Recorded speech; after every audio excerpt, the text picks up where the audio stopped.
Okay, here's what I'm looking at.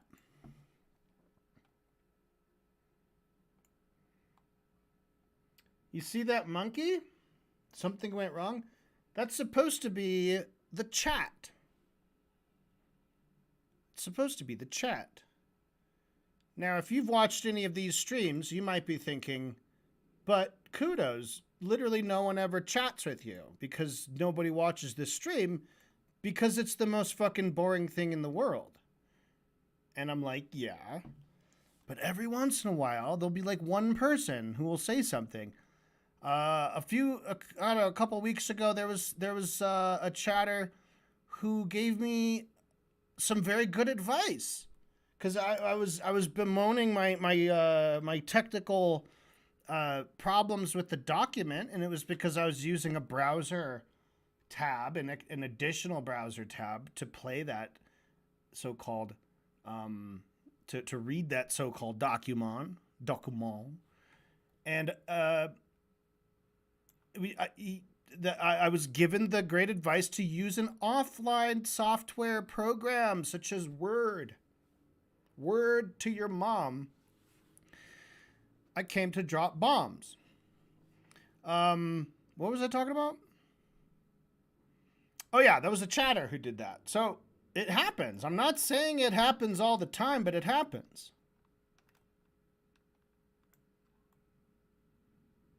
Sometimes I get chatters. You know, the most interaction, viewer chatter action that I've ever had was early on when I was doing the reaction to Ethan Klein's content nuke. And that was the only time I got a bunch of like Ethan H3 fanboys and girls and NBs all up in my shit. They were all, here's the thing. They were silly and stupid, but they weren't mean. They were not abusive to me at all. They poked a little fun. They're like, haha, one viewer, kind of thing. Like, one guy's like, Hassan is never gonna like you, or Hassan's never gonna fuck you, or something like that. And which was silly because if obviously they hadn't been watching and they didn't watch my first part, right? Because when I did the H3 content nuke on Hassan Piker, it took me like 4 hours to watch the first 30 minutes, right? Because I was continually stopping and commenting and going back and trying to deal with the whole thing. But I started with really high hopes. I was like, Ethan is... My thing with Ethan was that I was doubtful of his commitment to the pro-Palestine movement because of the things I'd been hearing from him and about him. That was on my mind at the moment.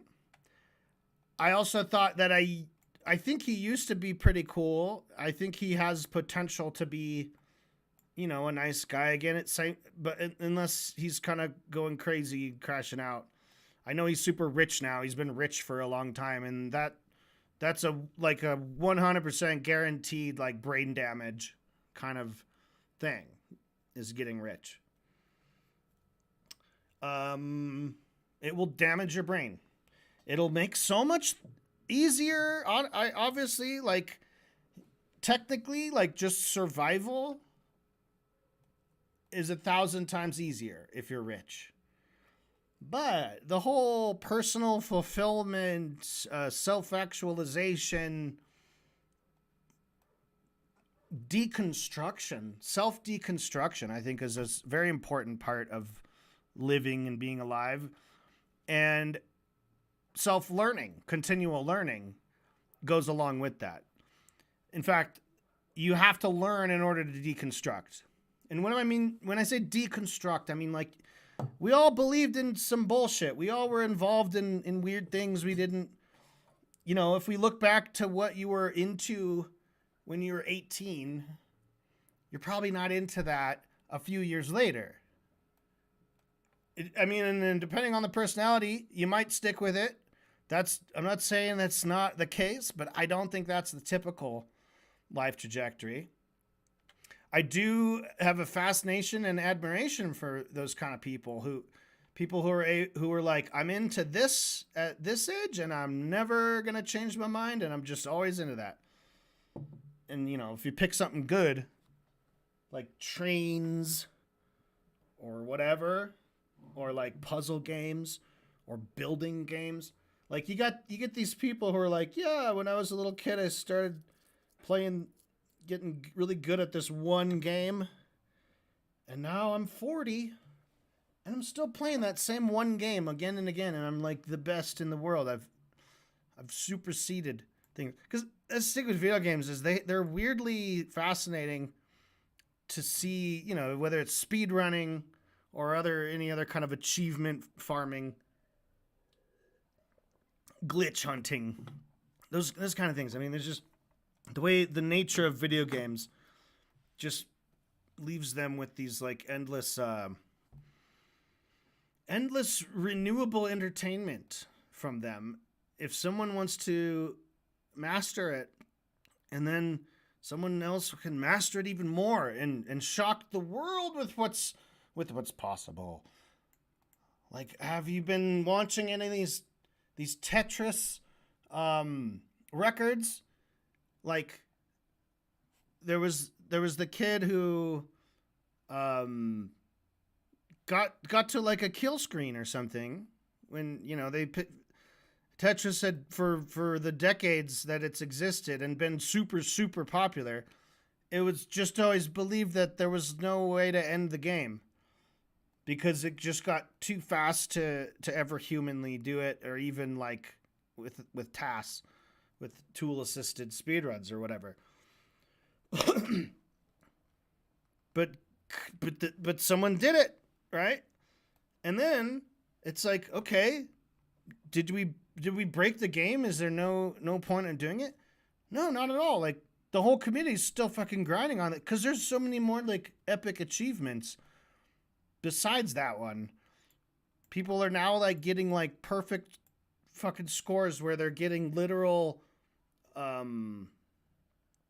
Tetrises, 4 complete lines every single time. So like they're playing on this level where they're at the very, very highest speed with the random color fucking changes, sometimes hard to see even what your blocks are doing. And they're like constantly building a stack with the little space on the right-hand side for the bar, because that's the only way to get a Tetris. You have to complete it with a bar in order to get a score of Tetris, right? And so sometimes you can go like so long without a fucking bar because it's random when it dishes it out. And the universe always has a way of fucking you. You're like, come on, where's the bar? Like, you have this perfect, like, huge, like, you have like 3 stacks of 4, and you're like, where's the fucking bar? And you're just dreaming for like the rare 3 bars in a row. Happens sometimes. What were we talking about again? Oh yeah. If anybody ever tries to chat on this stream tonight, I'm not going to see it. It's not that I'll ignore it, because I probably will ignore it because I always forget to look at it. But I won't even see it. Now, actually, I could probably just pull up my own stream and look at that instead. That'd be interesting. All right. Well, before we do that, and before we do the main course, I want to watch this video. I've already seen this, but I want to watch it again on stream, and I want to talk about it because this is very interesting. We have a very dope based rabbi dude called David Feldman. And he's out here and he's about to talk to the camera. He's got a cameraman and him here. They're gonna film a thing, and then they're gonna be approached by just a passerby. Approached by a pedestrian, can I say? A person on foot, 2 legs below, head up above, locomotion. So he's walking and he confronts this here rabbi who's got a cool, like, Palestinian flagged up keffiyeh kind of variation of I think that it's not a traditional rabbi. Obviously, they wouldn't traditionally wear a Palestinian flag, but this guy is. So anyway, we're going to hear this passerby express opinions quite similar to those of these two fucks, right?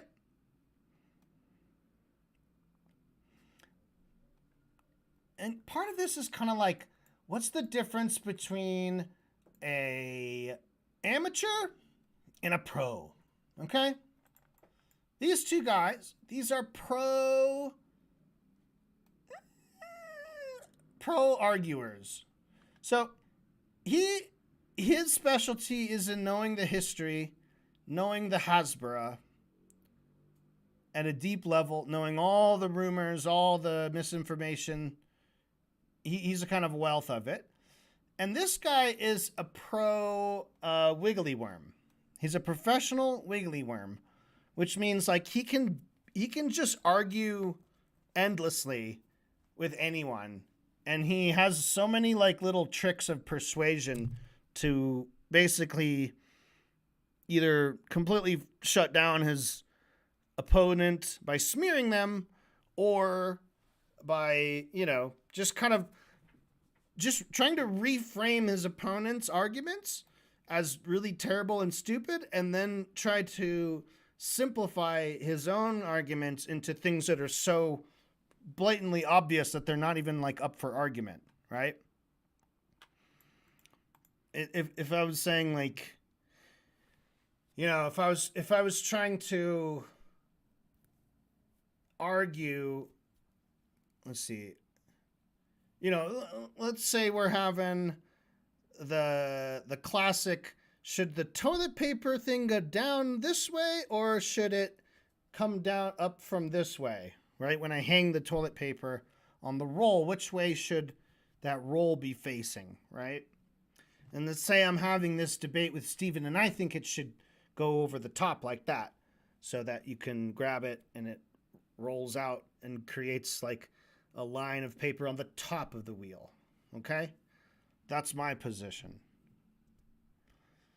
And then Steven would say something like, so let me just get this straight. I'm just very curious. So what you're saying is when you want to take toilet paper, you're interested in you're interested in stretching your elbow all the way down while remaining seated on the toilet, and then changing to the right hand and pulling it this way, and then you're like trying to tear it off, and you're saying that you should bite it off because it's inaccessible, because it's over, it's going to slip down back to the part that you want to rip isn't going to be here. It's going to be down, falling under the toilet paper. When I'm just saying, put the toilet paper the other way, and then when I need toilet paper, I just fucking grab and tear a piece off. Come on, who won that debate? I mean, your way of doing it is crazy. Your way of doing it, like switching hands, and I need like multiple hands, and I have to bend and twist, and that's how I'm supposed to get my toilet paper? Dude, just do it my way. You put it like this, and you just grab a piece, and it's fine. Come on, you're being so unreasonable. You're being a dipshit right now. You're being a total fucking idiot. And I'm like, yeah, I guess I'm kind of being a big dummy because I didn't realize my way was so complicated. I didn't realize that if I hang the toilet paper like this, that I have to twist my back out and use two hands and flail around. I don't really understand how. Wait a minute. Are you tricking me? That's how Stephen Bonelli makes an argument, right? He tries to reframe your argument as ridiculous. He does it nonsensically, but somehow a lot of people just kind of like, wait, what? And that's because if you just hear him talk one time, it's likely that you're not going to like pick up everything he's doing, right?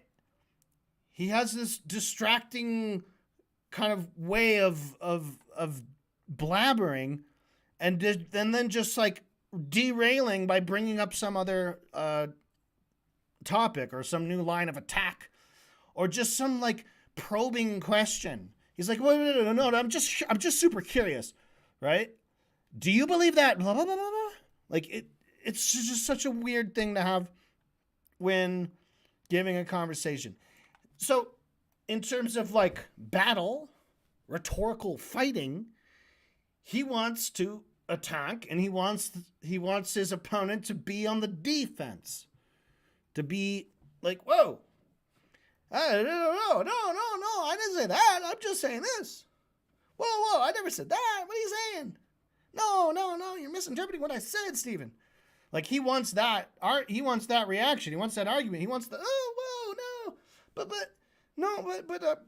you know, I never said da-da-da-da. I never said da-da-da-da. What I said was, and then she's like, yeah, on top of what you said, you know. And if the audience is not actually taking in the meaning of sentences and words, and they're just looking at energy, how's the energy? Because, you know, even, you know, as a little kid, you might see two people talking and you don't necessarily know any of the words they're saying, or very few of the words, but you still get the impression if one person's like, yeah, daba, and the other person's like, daba, da, and the first one's like, da, no, right? So it's, what is that? Sims, the Sims language? Simlish? What do they call it? I don't know. But whatever. You can see the energy in it. You can see the defensiveness. You can hear the other person might have just made a real good point, right?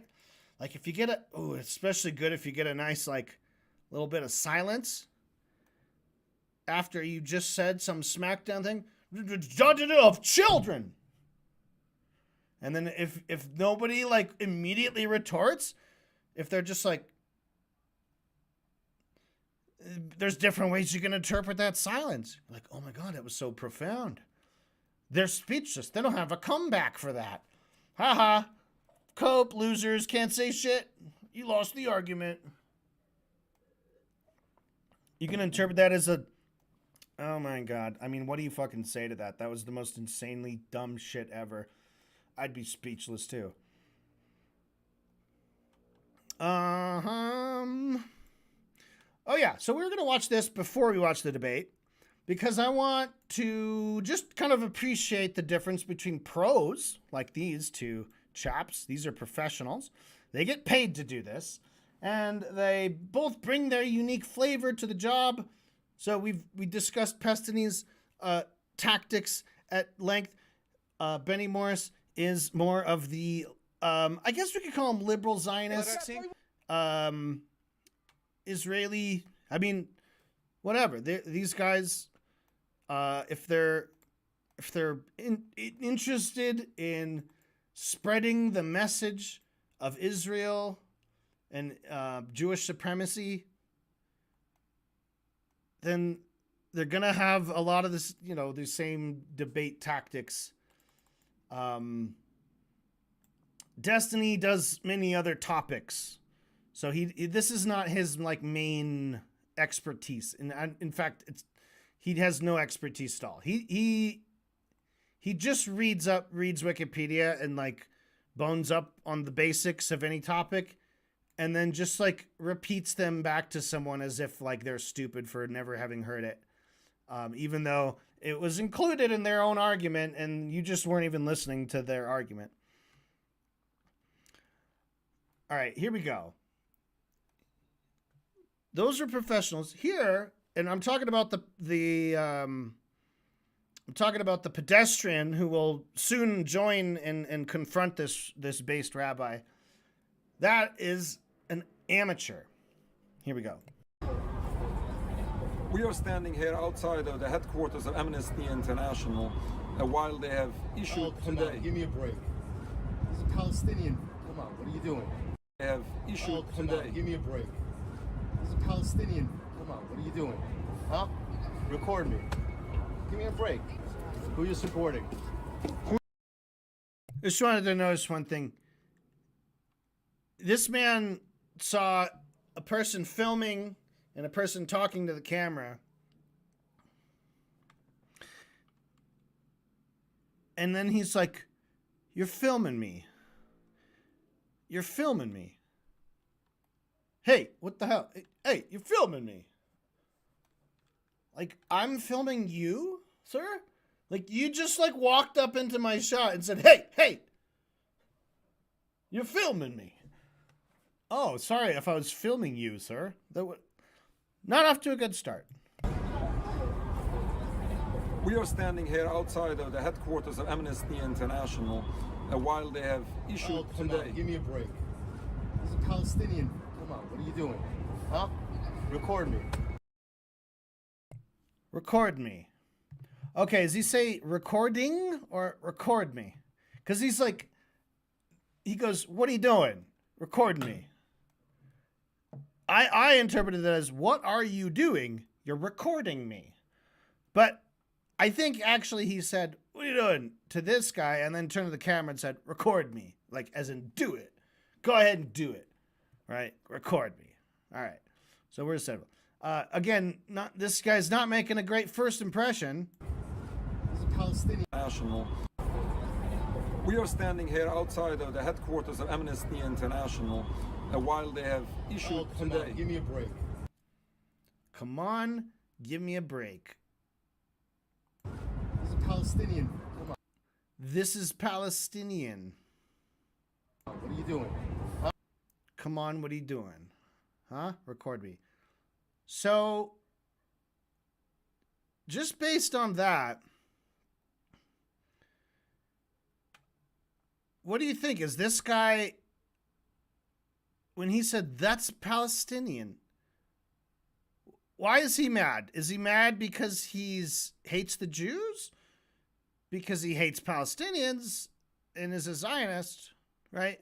I mean, I think it's pretty obvious. He's upset. He is in fact a Zionist. I think he describes himself as a Jew, as Jewish. Let's keep watching. Huh? Record me. Give me a break. Who are you supporting? Who do you support? Who do I support? Are you support the state of Israel? Of course I do. It's a rebellion against God. You could put me in the.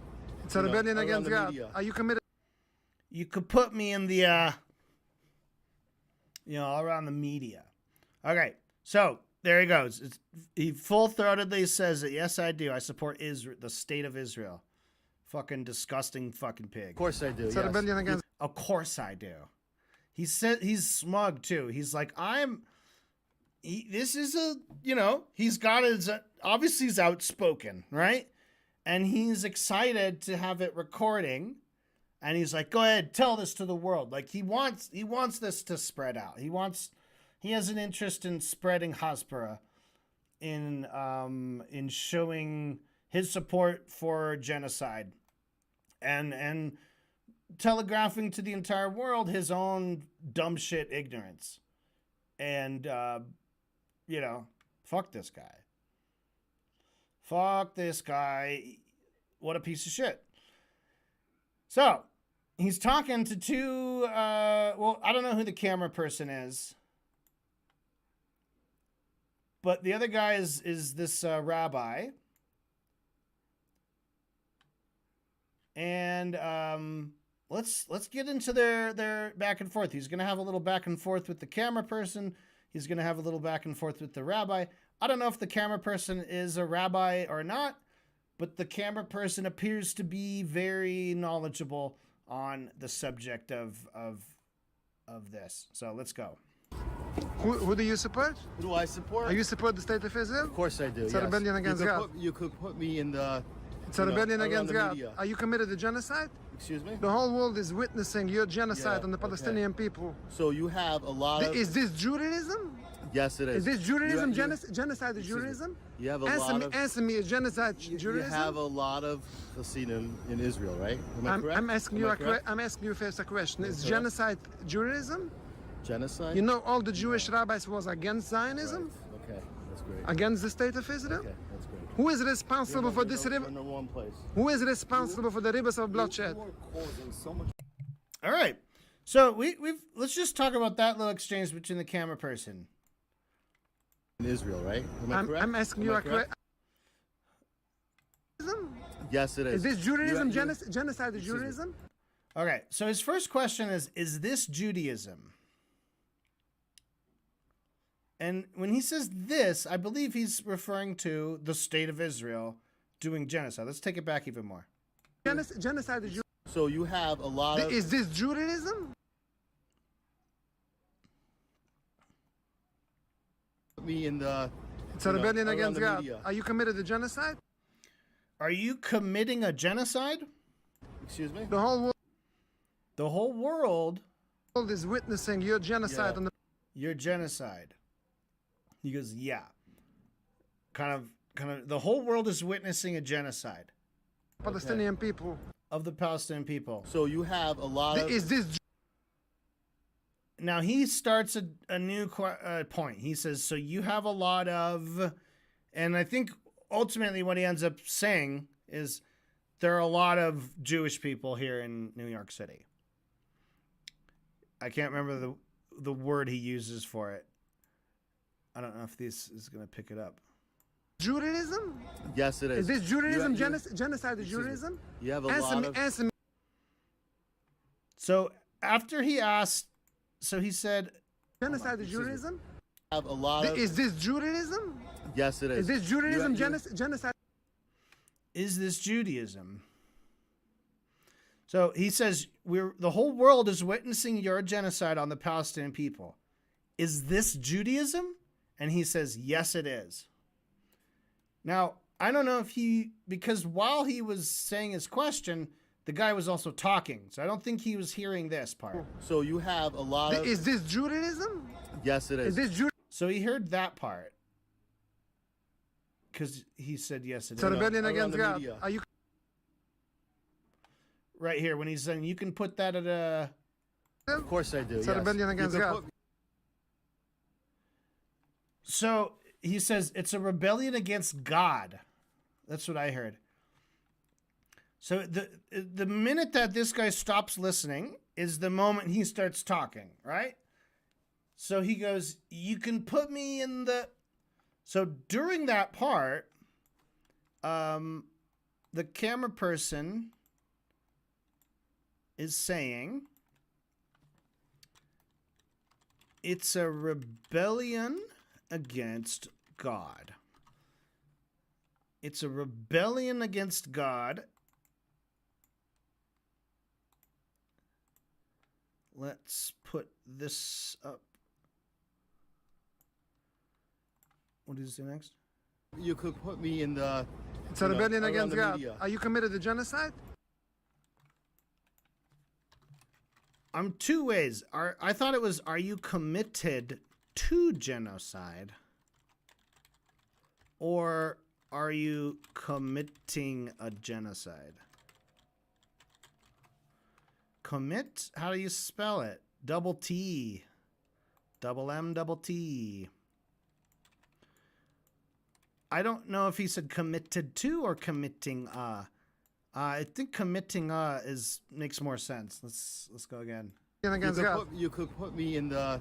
It's a rebellion around against the God. media. Are you committed to genocide? Excuse me? The whole world is witnessing The whole world. your genocide Yeah, on the okay. Palestinian people. So you have a lot of. Is this Judaism? Yes, it is. Is this Judaism? You- Genocide is excuse me. Judaism? You have a Answer lot me, of. answer me, is genocide you Judaism? have- Answer me. Is genocide Judaism? Juday. That's his question, because he said, is that Judaism? The answer was, yes, it is. Right? It Is this Judaism? You- Genocide people. So you have a lot of. Is this Judaism? Yes, it Is is. this Judaism? you- Genocide is excuse me. Judaism? You have a Answer lot me, of. answer me. Is genocide You Judaism? have a lot of Hasidim in Israel, right? Am I I'm- correct? He says, you have a lot of Hisanim.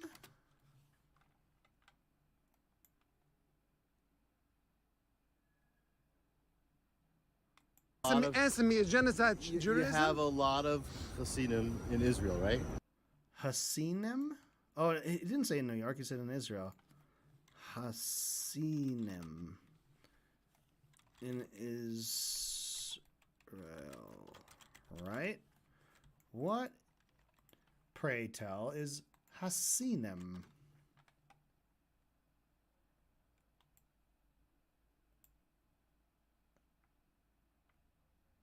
Hasinim.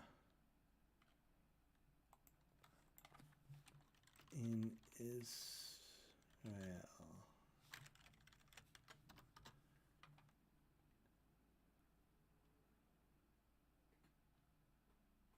Hashem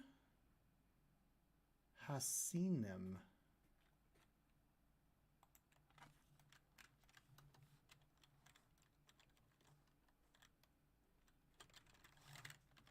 I'm getting auto-corrected to Hashem. But he didn't say Hashem. Hasidim. Okay, Hasidic Jews.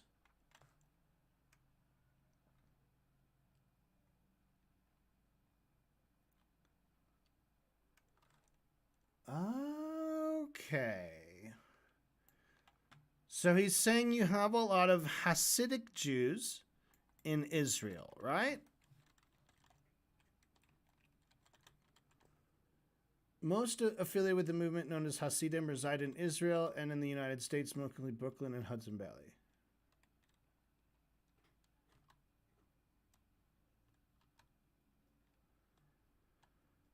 On the political scale, courts are mainly divided on their relation to Zionism. Right-wing identified as Satmar are hostile to the state of Israel, refuse to participate in elections there or receive any state funding.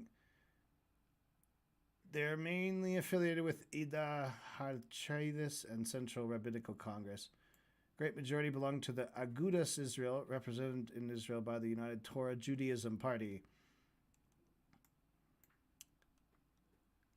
In the past, there were religious Zionist rebbes, mainly of the Rusin line, but there are virtually none today.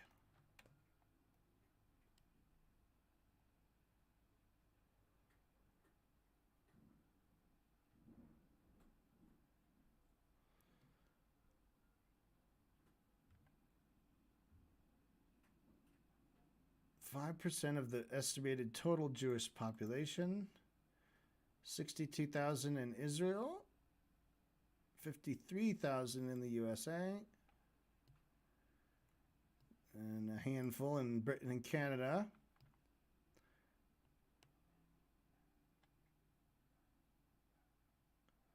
So they live in Jerusalem and in West Bank settlements. Huh.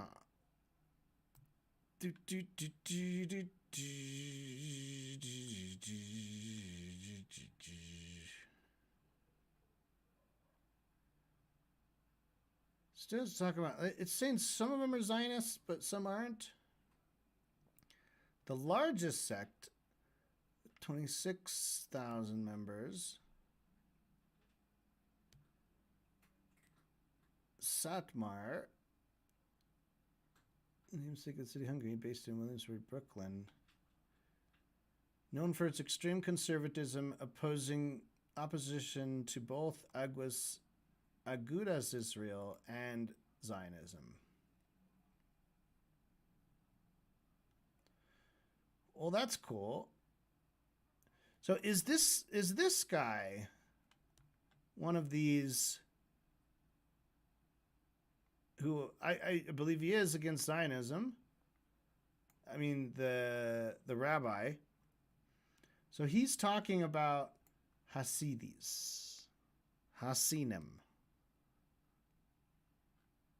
He's talking about these Hasidic Jewish people, of whom I'm guessing some are against the state of Israel and some aren't.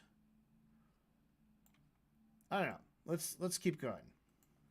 I'm asking you first a question. Is genocide Judaism? Genocide? You know, all the Jewish rabbis was against Zionism. Right. Okay. So he says, genocide? No.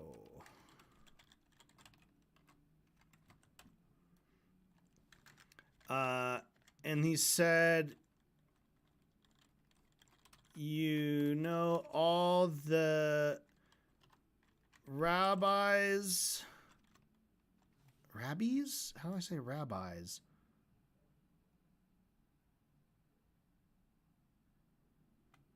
Just IS. Judaism? Genocide? You know, all the Jewish rabbis was against Zionism. Right. All the Jewish rabbis were against Judaism.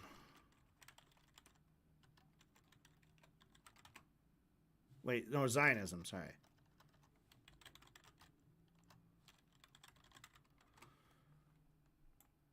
Okay. Judaism? Genocide? You know, all the Jewish rabbis was against Zionism. Right. Okay, that's great. Against the state of Israel. And then he says dismissively, right, okay, that's great. Okay, that's great. Who is responsible for this? We're in the wrong place. Who is responsible for this? And then this guy ignoring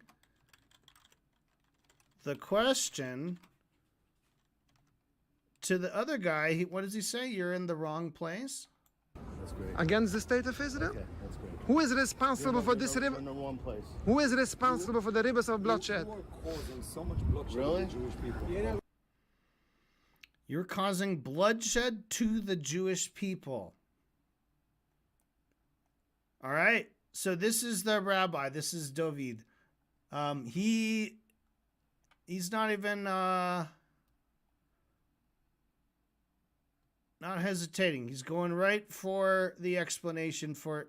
If you support Israel, you are causing bloodshed to Jewish people. And of course to Arab people too. But you're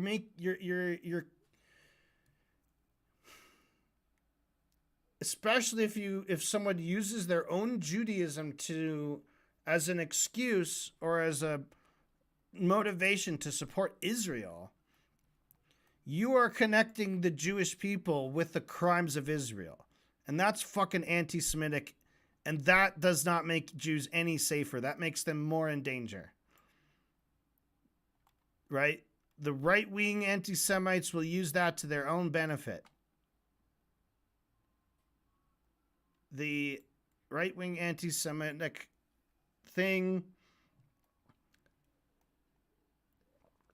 they will just fan the flames of it. If you want to say, no, that's all Jews that are upholding the state of Israel. Yeah, don't look at these literally like probably 3 times as many Christian Zionists who are just pouring gobs and gobs of money into this whole war machine, keeping the lobby, keeping the U.S. like, you know, making sure it's political suicide to speak out against Israel.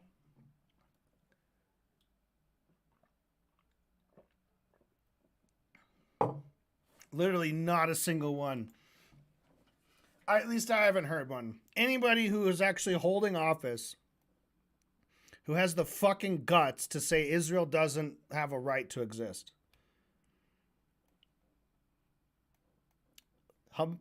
Palestine has a right to defend itself. Like, no, not a single one. Bernie fucking Sanders, AOC, fuck them. They won't say it. The most radical left in the U.S. is way to the right of the right side of history. Right? Talk about right? It's actually wrong. On the wrong side of history. Including our most radical lefty leftos. It's just fucking sad. It's a sick, sad world. Even I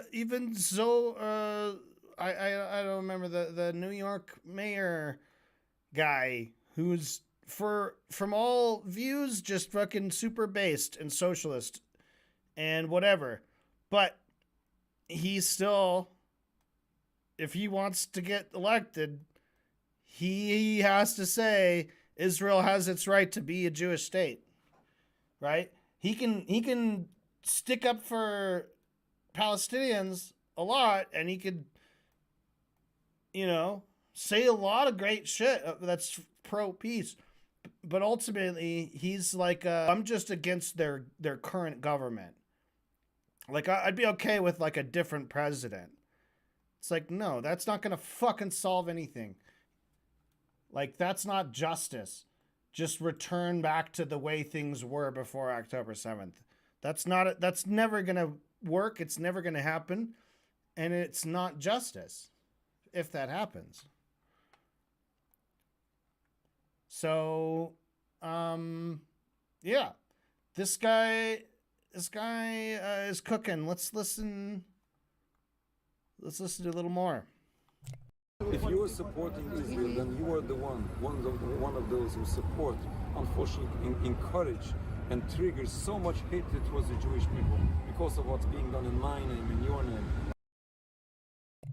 There you go. He just said it. You're triggering violence against Jewish people because of what's being done in my name and your name. My name. And he's like, my name. So that seemed to affect him. Look at his smirk. So much hatred towards the Jewish people because of what's being done in my name, in your name. My name. This is the greatest danger.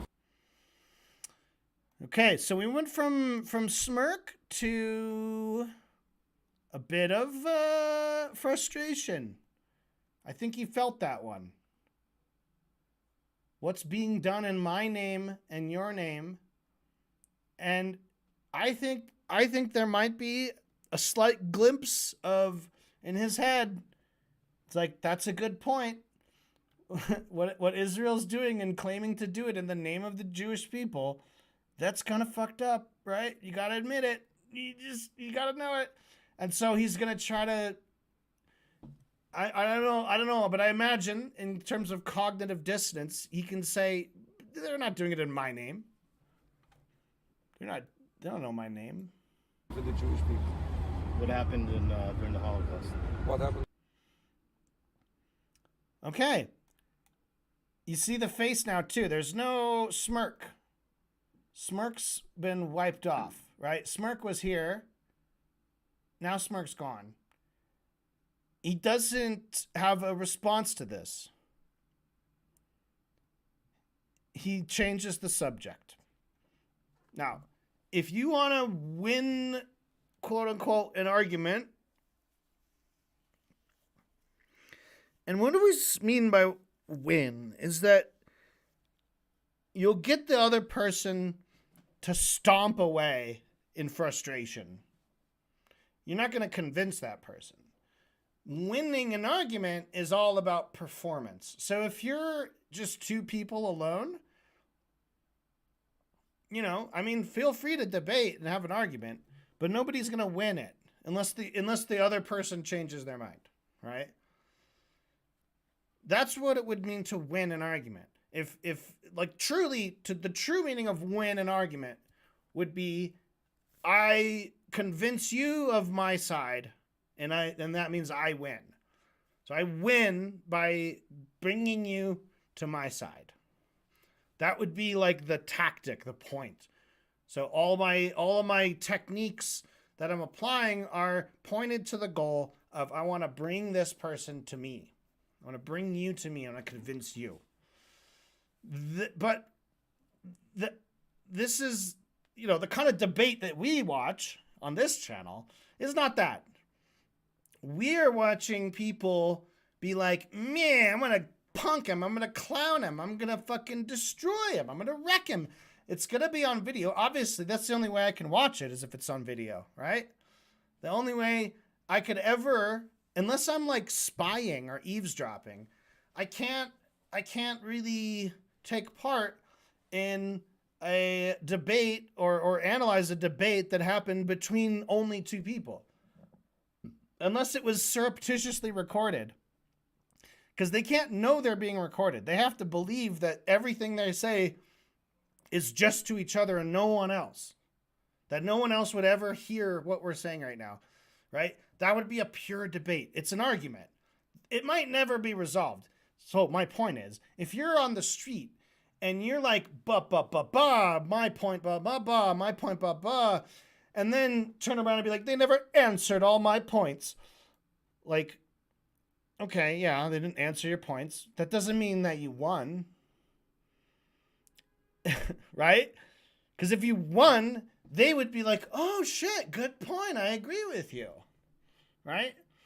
So if they never answer your points or they don't respond to them, that doesn't mean that you won that. I know that's sort of a rule in certain debate formats. That if, hey, he said this and you never contested it, so it lands. That's the truth now. That's the truth of the matter because one person said it and his opponent never bothered to correct it or forgot to address it or didn't say anything about it. So therefore it stands. That doesn't work in real life. Just because you say some bullshit and I don't say anything back to it doesn't mean your bullshit's true. Right? Failure to correct a wrong doesn't make the wrong right. Am I speaking English here? I mean, come on, we understand this shit.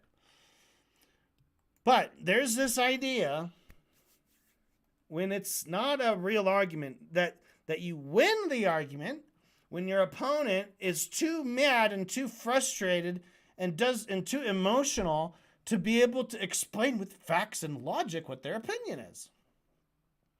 Facts and logic, right? But that's not winning. You're not winning anything. It's in fact pretty easy, and you can do it too. We can try it together. I don't recommend doing this at home. Do it at a park or something. Yeah, don't argue with someone you care about. Argue with a stranger if you're going to do this. So step one is to, if you don't want to answer the question, just ignore it. Just don't answer the question. Just ask your own new question on top of it. when someone makes a good point, that if you were to accept it logically, it would mean there's a problem with your position, right? If he's like, oh, being supportive of Israel means that I'm taking part in the furtherance of danger of, I'm putting more Jewish people at risk by doing this. Okay, you got nothing to say about that? Because he just sort of sat there and, he didn't address it. And again, it's fine. By the way, who's the winner? Sometimes there's no winner, right? You might both lose. And sometimes that's not even the fault of anybody. Just because if it's a public argument on a subject that is hotly talked about, hotly debated among various people, right? And someone stakes their claim, the other person stakes their claim, their position, and they throw back and forth the same kind of fucking arguments that we've heard a lot, right? And you can do it as an amateur, which this guy clearly is. Sometimes you're a little more courageous if you've had a few to drink. Sometimes you don't need it to be outspoken in public. To go up to a guy like this and be like, hey, what the fuck? What's up with that? That sucks. I hate your Palestinian flag. Come on, man. All right, so what you do is you change the subject. Here's the subject. It's just been changed. He said, what happened during the Holocaust? What happened? What question is this and what's the answer? I have no idea. What question is this and what's the answer? What the point is. I have no idea what the point is. What's the point? And our pedestrian says... What the point is. What's the point? The point. Just asking. Millions He says, I'm just asking. is danger for the Jewish people. What happened during the Holocaust? What happened? What question is this and what's the answer? I have no idea what the point is. I'm just asking you a question. I'm just asking you a question. That was his response to, you're putting Jewish people in danger. He says, what happened during the Holocaust? And I'm just asking. That's not,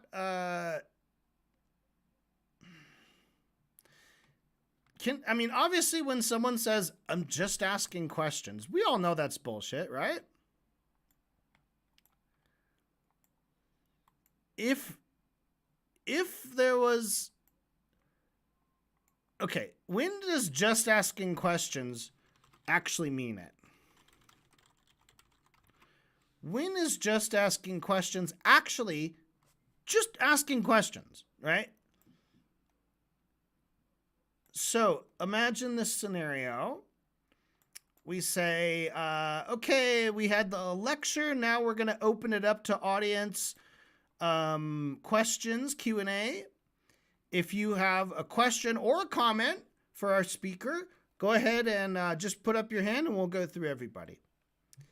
And then they go through the whole night, another hour, students asking questions, right? And we say, did you get a lot of good comments at the lecture last night? No, not really the comments. The students were just asking questions. Just asking questions. If a child is trying to learn about stuff and doesn't know things, and then the bigger brother gets frustrated at him, and bigger brother says, shut up. And I'd say, don't be mean to him. He's just asking questions. He's just asking questions. That's how you learn.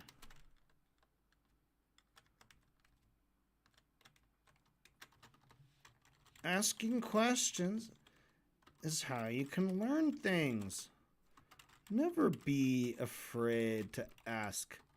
Now, asking a question is not the same as forming a rhetorical question and demanding that the answer come out of the mouth of your opponent.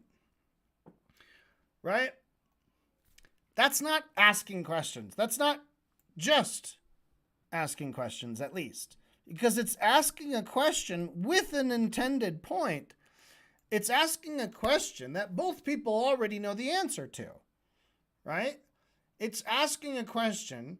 He's not asking because he's like, I don't know. What happened? What was that thing? The Holocaust? What happened? That's not what's happening. He already knows, and he knows that the other guy knows. He knows that everybody knows. He just wants him to admit it, right? Why? Why not just say, hey, millions of Jews died in the Holocaust? Right? This guy could just say that. And then make his point. What's the point of eliciting the other person, bullying the other person to admit it? That is part of this technique, this way of debating, this way of conversing, which is the fucking problem. This is Destiny's whole fucking style, right? Now, Destiny doesn't always do it so blatantly and sloppily as this fine pedestrian, but I think it's a great example of just exactly the type of thing. So, instead of saying, well, consider this, because I'm just going to take a guess, and that he would say something like, hey, consider this. There's still trauma, generational trauma from the Holocaust, where, as you know, millions of Jews were killed by the Nazi regime. And so I think we should take that into consideration and give Jews like extra special permission to crush their enemies so that the people will never, have to worry about getting holocausted again. They'll be doing the Holocausts. That's probably something around what his point was, I'm guessing. But instead of just communicating that, because if he was actually trying to have a discussion, if he was truly trying to win the argument in the true way of that you win an argument, whereas that the person you're directing your words to then changes their mind and comes to your side, right? Or at least on one issue or on one point. Those are the kinds of discussions where you actually have to put together logical arguments, but you also have to be respectful to the person you're talking to. You can't be antagonistic. It can't be, there's a natural sort of antagonism, rivalry between two, but there has to be a deep respect for the person you're addressing the problem with, right? So you should never have like a one-on-one debate or argument with someone who you don't believe or expect they're going to change their mind in any way whatsoever. Unless it's recorded and put on the internet. Then you're not even debating the person. You're just trying to talk to the multitudes who are witnessing the debate. And you do that through this person, right? And one powerful technique is when you can get your opponent to say something that approximates your own argument or your own side. Ha! He said it! He just said it! He admitted it! Oh my God, he admitted it!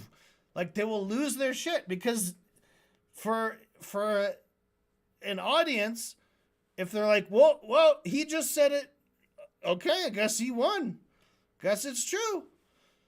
Because if like these guys are against each other, but even he has to admit that he's right, it's like, whoa, I guess he's super right. I don't know, it's ridiculous. So, what's the point of this question? I'm just asking the question. All right?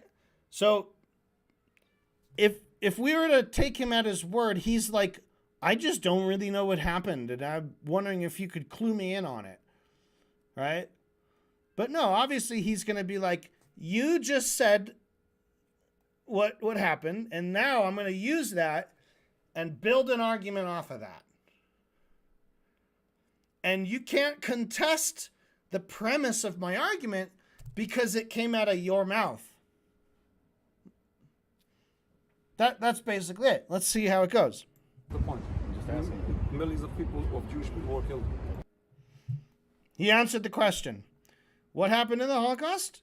Millions of Jewish people were killed. Okay, you got it. You got your premise. So even he admitted. Now, I'm not really sure what the fucking point is. He's trying to, like, come on. Let's hear it. What do you got? Okay. Yeah. And that's why you want to do this to other people? Who says that we're doing this to other people? Who says we're doing this to other people? He had nothing. He just has a new question. Or a retort. Right? Who says? That's not a question, but it is a statement that elicits a response. So in the sense it is a question, but it's not an interrogative. You know what I mean? He's not asking because he wants to know. It is a question in that form because he wants to elicit the other person to defend themselves. Right? If you say something that attacks me, I can say, who says? Says who? Basically. Yeah, says who? Who says that? And you're sort of hoping that, like, they'll be like, nobody says that. Call their bluff, you know? Where did you get that? Where did you read that? I don't know. I just made it up. Okay, that's not true, man. Where did you hear that? I don't know. Who said that? Who said we're doing this to other people? Well, the cameraman said it, and this rabbi said it. Those are two people. Or you could just open your goddamn eyes, you stupid fuck. God, what a fucking disgusting idiot.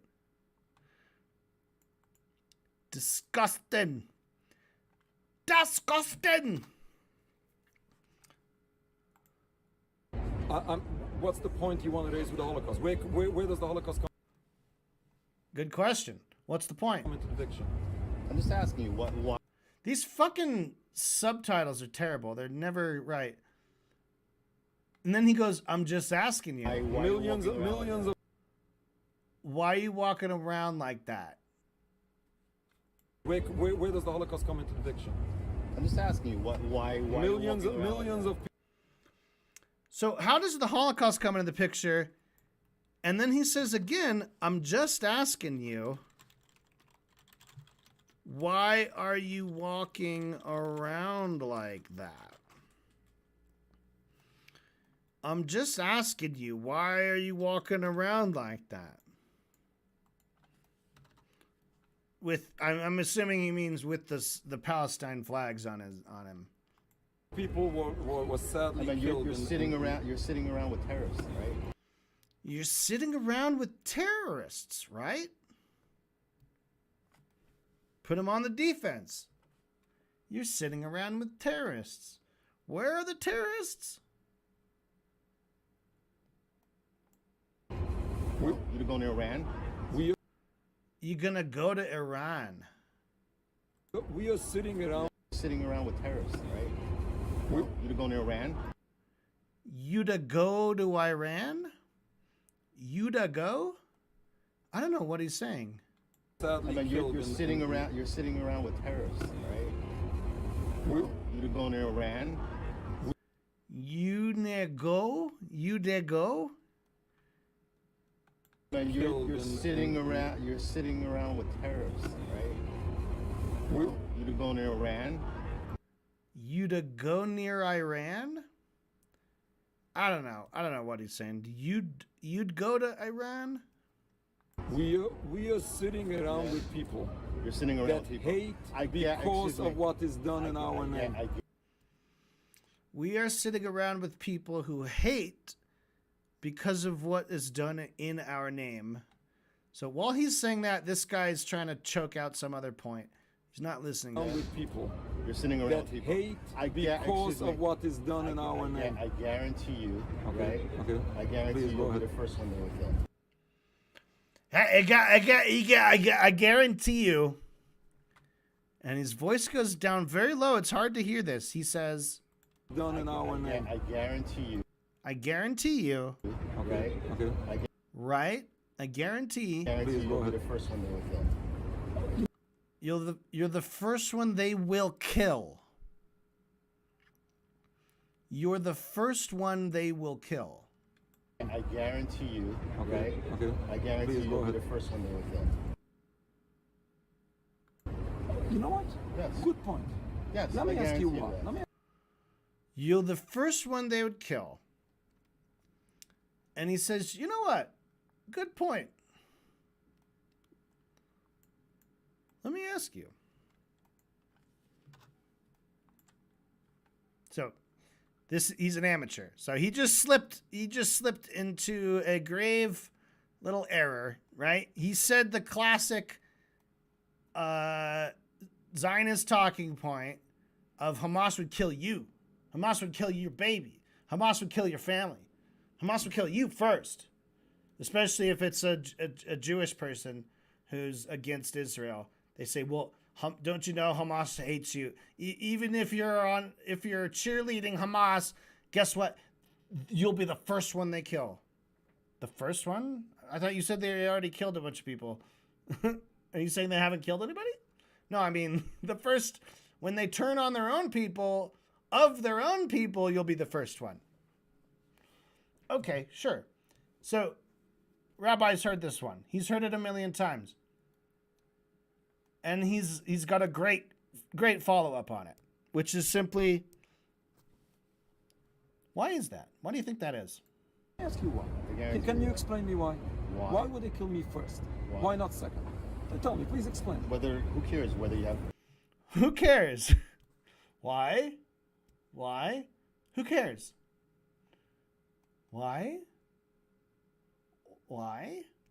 Who cares? What do you mean who cares? Like you made a big point to be like, you'll be the first one to die. It's like interesting. That's a great point actually. Why do you think that is? Why is it? Beard, payas, whatever but you explain me why first. have. Why would they kill you first? You're Yeah. standing right next to terrorism. So, just before he said you're standing next to terrorists, you're standing next to terrorism, and he's gesturing, I guess, at the building next to them, Amnesty International.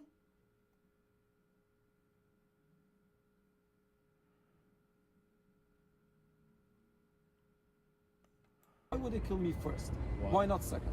Tell me, please explain. Who cares whether you have, beard, payas, whatever but you have. explain me why first. When he says, it's that like, because I don't want to, like when you, like it's the, I want to say something racist, but I can't say it because he does that. Listen, why is it that Hamas would kill this Jewish guy first?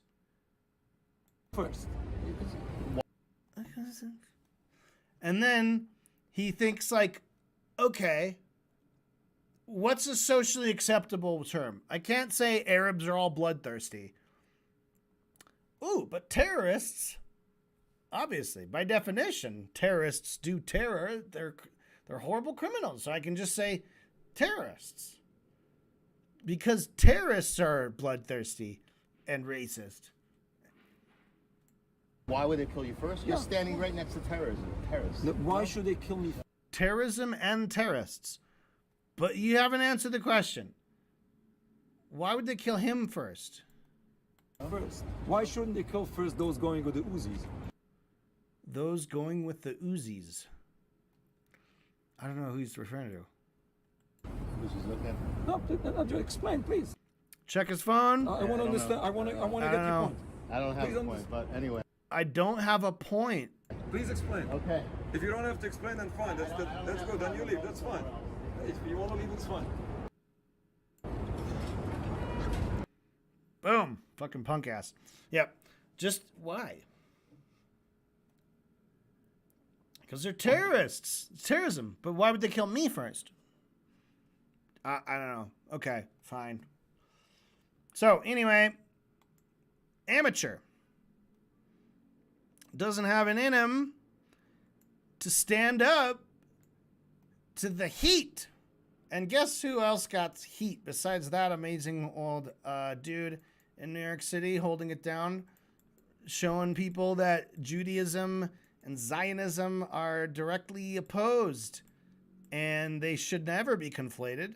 How could you conflate two things where one of them says the other one's not allowed? So you shouldn't do that.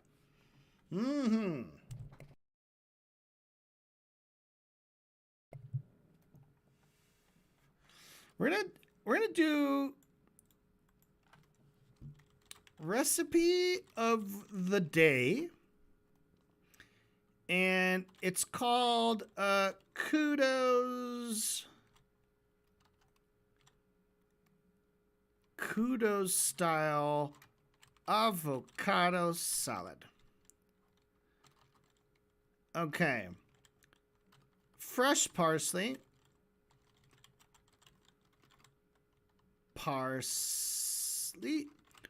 Or cilantro if you're nasty. 2 limes.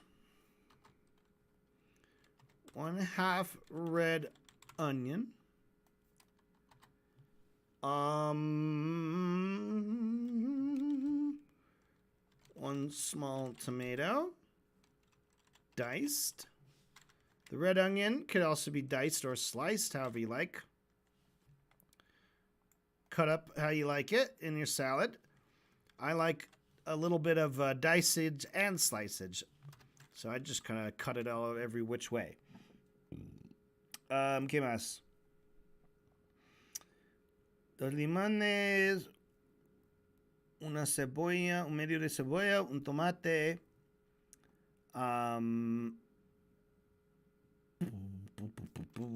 Salt. And, of course, 4 small or 1 big avocados. However many avocados you want. Because basically, we do not smash up the avocados.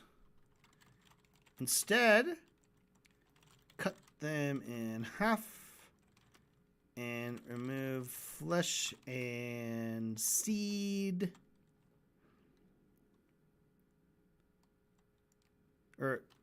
Remove the flesh. Remove the skins. Remove the skins and seed. Right?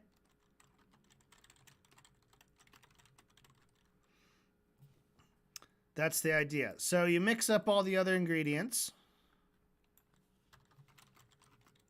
Mix up other ingredients. And put them in the little on the, let's just put them on the avocado halves. Now, we got these like little teeny avocados, these mini avocados. They're really good. But they're small. And so I have like 4 or 5 of them. And then it's really good. So this is my recipe of the day. This is my avocado salad.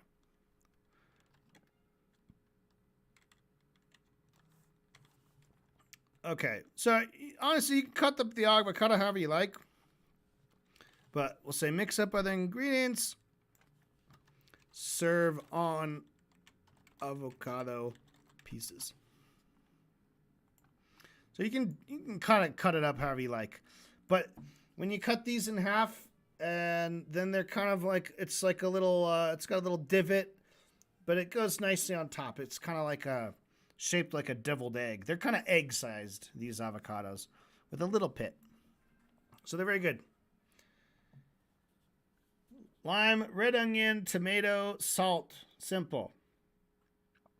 That's the recipe all day. Now, getting back to our Pestiny, Finkelstein, Benny Morris, we got thrown off because we had to review for the top of the hour back to 22 minutes. That took us 4 hours to watch initially. And then when I went back just to recap it, that took me another 2 hours. And so I left off at 3:20, and it's something that fucking pissed me off with Benny Morris and Steven, which is this part. When they start giggling again, they have a little giggle after Finkelstein makes the point that if the court found that the case for genocide was plausible, that it must be something horrible must be happening to even have the case agreed to be taken by the International Court of Justice. Something horrible must have happened. Must be happening. Benny says, "It is horrible. It's a war." And Stephen Bonnell laughs. "That is true. Yes. Ha ha ha ha ha. That's true. It's true too. It's funny and true." Like, motherfucker. It's not a fucking war, you dip fuck. It's not a fucking war when one side doesn't have any fucking weapons and they're just standing there fucking starving in a fucking group begging for goddamn food. You fuck. Fuck you. Like, you want to piss a dude off? Call Israel v. genocide a war. And then because when people are saying, like, I can't believe how fucking awful what's happening in Gaza, they're like, yeah, man, I mean, it's a war. War is hell.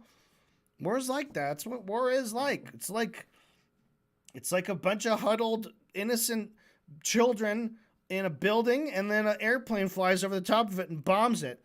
And then a bunch of dudes, like, come out in their tank and they fire it all. Yeah, it sucks, man. That's war for you. That's not fucking war. That's crimes against humanity. War is supposed to have rules. You're like, okay, how about this? We got a bunch of young crazy fucks who are willing to die fighting your young crazy fucks. All right.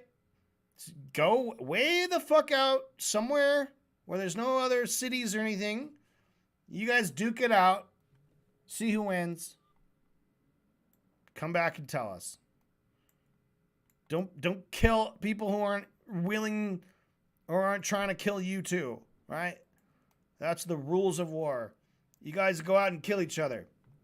If that's what you all fucking want to do, you keep it the fuck away from us. Keep it the fuck away from the city.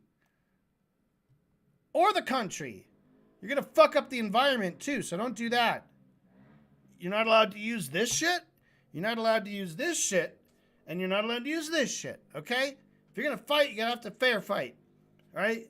You can't starve people. Those are basic rules of war that, like, anybody who's rational would agree are fair and just. At least. I think even other rational people would say not even that is okay. Should all be simulated violence from now on. Wouldn't that be great? Wouldn't that be nice?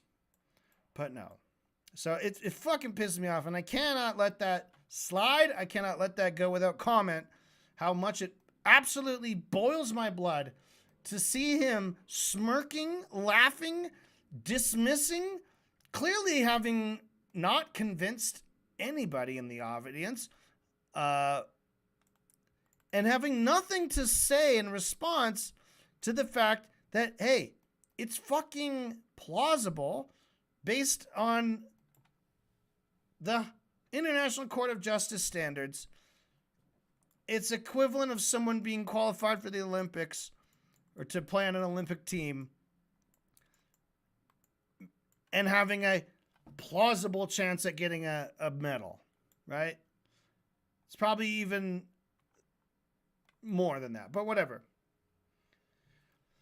Something horrible must be happening to even achieve that standard. Even though it's the lowest of the standards, it only goes up from there. It's still a high standard. And then he says, it is horrible. It's a war. We just won the argument. No. No. No. No, no, no, no, no, no, no. Benny, no. No, no, no, no, no, no, no. Okay? So that's what's about to happen. And we have to endure it. Point you're making. So this I'm is saying illegal. that something Yeah. horrible must be happening to even achieve. It is horrible. It's a war. Yeah, I know, it's true. Yes. Horrible. But I Except think- they weren't rendering a ruling on a war. They were rendering a ruling on a genocide. And I think They the didn't do it. suggestion. And they said it was They just said, plausible. They also we'll said it was talk about it. plausible that Israel is committing a But I military I operation as well. Yeah, but I think the problem with your characterization is you're saying in so many words the South Africans basically only have to show up in court with a coherent Right. Basically, statement. yes, that is correct. In They today's needed- atmosphere, that's probably correct. They needed to do a lot more. Not they much more. they needed Not to much more. they needed The to American persuade. judge? Today's atmosphere. The forget American American. judge? They needed Today's to atmosphere, persuade. Judges go according to what the majority want to hear. Yeah, but She they was needed- the president. They needed to persuade the court that it was worth investing several years of their time in They're probably hearing well this paid case. for it, To us. so they- They're well paid whether they they have take time this for it. case or not. I mean, you know, they have a full docket whether they accept or reject this case. And I don't think we should Remember what I just said. They won't rule there was genocide. Remember what I said. Also, I recommend people actually read the case and follow through a lot of the quotes. That they just Okay. don't show Mr. genocidal intent. Borelli, brace I don't think so yourself. either. The Israeli Minister of Mr. Finance on the Borelli. 8th of October, 2023. This is taken from the ICJ. This is from South Africa's submission.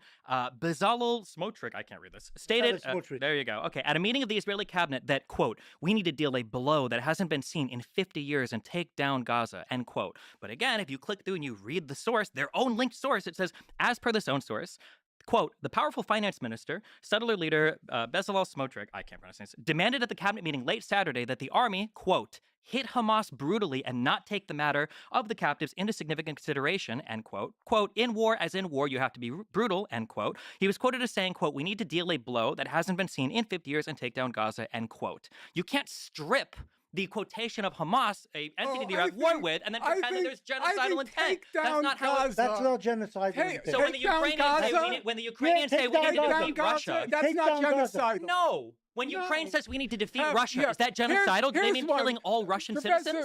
Professor Morris, here's it's- another it's one. not- it's when ridiculous. the defense, ridiculous. Yes, ridiculous. The American judge. He also doesn't determine policy. but The American judge. neither here nor The there. American judge read. You are holding the American judge to Well, she was the president. Because he'll So appeal what? to authority when it agrees Okay. with him, and we won't deal with the actual Yeah. facts of the matter, Okay. ever. The American judge read several of the quotes. Look at the American Okay. Supreme Court today. They may support Trump. Okay, look- It shows you Okay, how worthy Professor American Morris, judges Professor Morris, without going too far afield, if you heard a statement by the defense minister said, we are going to prevent any food, water, fuel, or electricity from entering Did they Gaza. do that? He wanted I- to make Did them Israel do that? self-sufficient. Okay, no, I'm wondering. What he said. I'm asking you. Isn't Israeli Oh, government wait, policy? but we're talking about statements now, intent. How would you interpret that? After 1,200 of your citizens are murdered the way they were, I would expect extreme statements by lots of politicians. But you're by lots of politicians. But you don't accept extreme But that's not Israeli Palestinian. policy. Wait, but you don't accept. What he said isn't Israeli policy. But you don't. They let in please. water, they let in gas. Untrue. But you don't accept. electricity. But you don't accept extreme Untrue. Palestinian statements after they lost their entire country, not just 1,200 people. Good fucking point, Maureen. Benny, you are such a dip fuck, man. I fucking hate this asshole. Listen to his rude, fucking demented ass bullshit logic. Oh my fucking God, this guy's ridiculous. How would you interpret that? After Let fucking Norm finish a goddamn sentence, man. He's literally just derailing every fucking line they say. And he's like, just cutting them off every fucking time. Norm Finkelstein is like, okay, guess what? Hey, you know the American judge? Okay, ready? I'm going to tell you about this American judge, what she said. Brace yourself. Okay, Stephen does his whole fucking dumb shit. That's not genocide. Okay, Professor Morris, here's another one. Ridiculous. The American judge, he doesn't know, blah, blah, blah, blah. The American judge, you're holding the American judge. Okay, well, she was the president. This is Stephen. This should be green. What the fuck's going on with my colors? Why is Norm green and Stephen blue? This should be Stephen green. This should be Norman blue. Or red. Jesus, that's so insulting.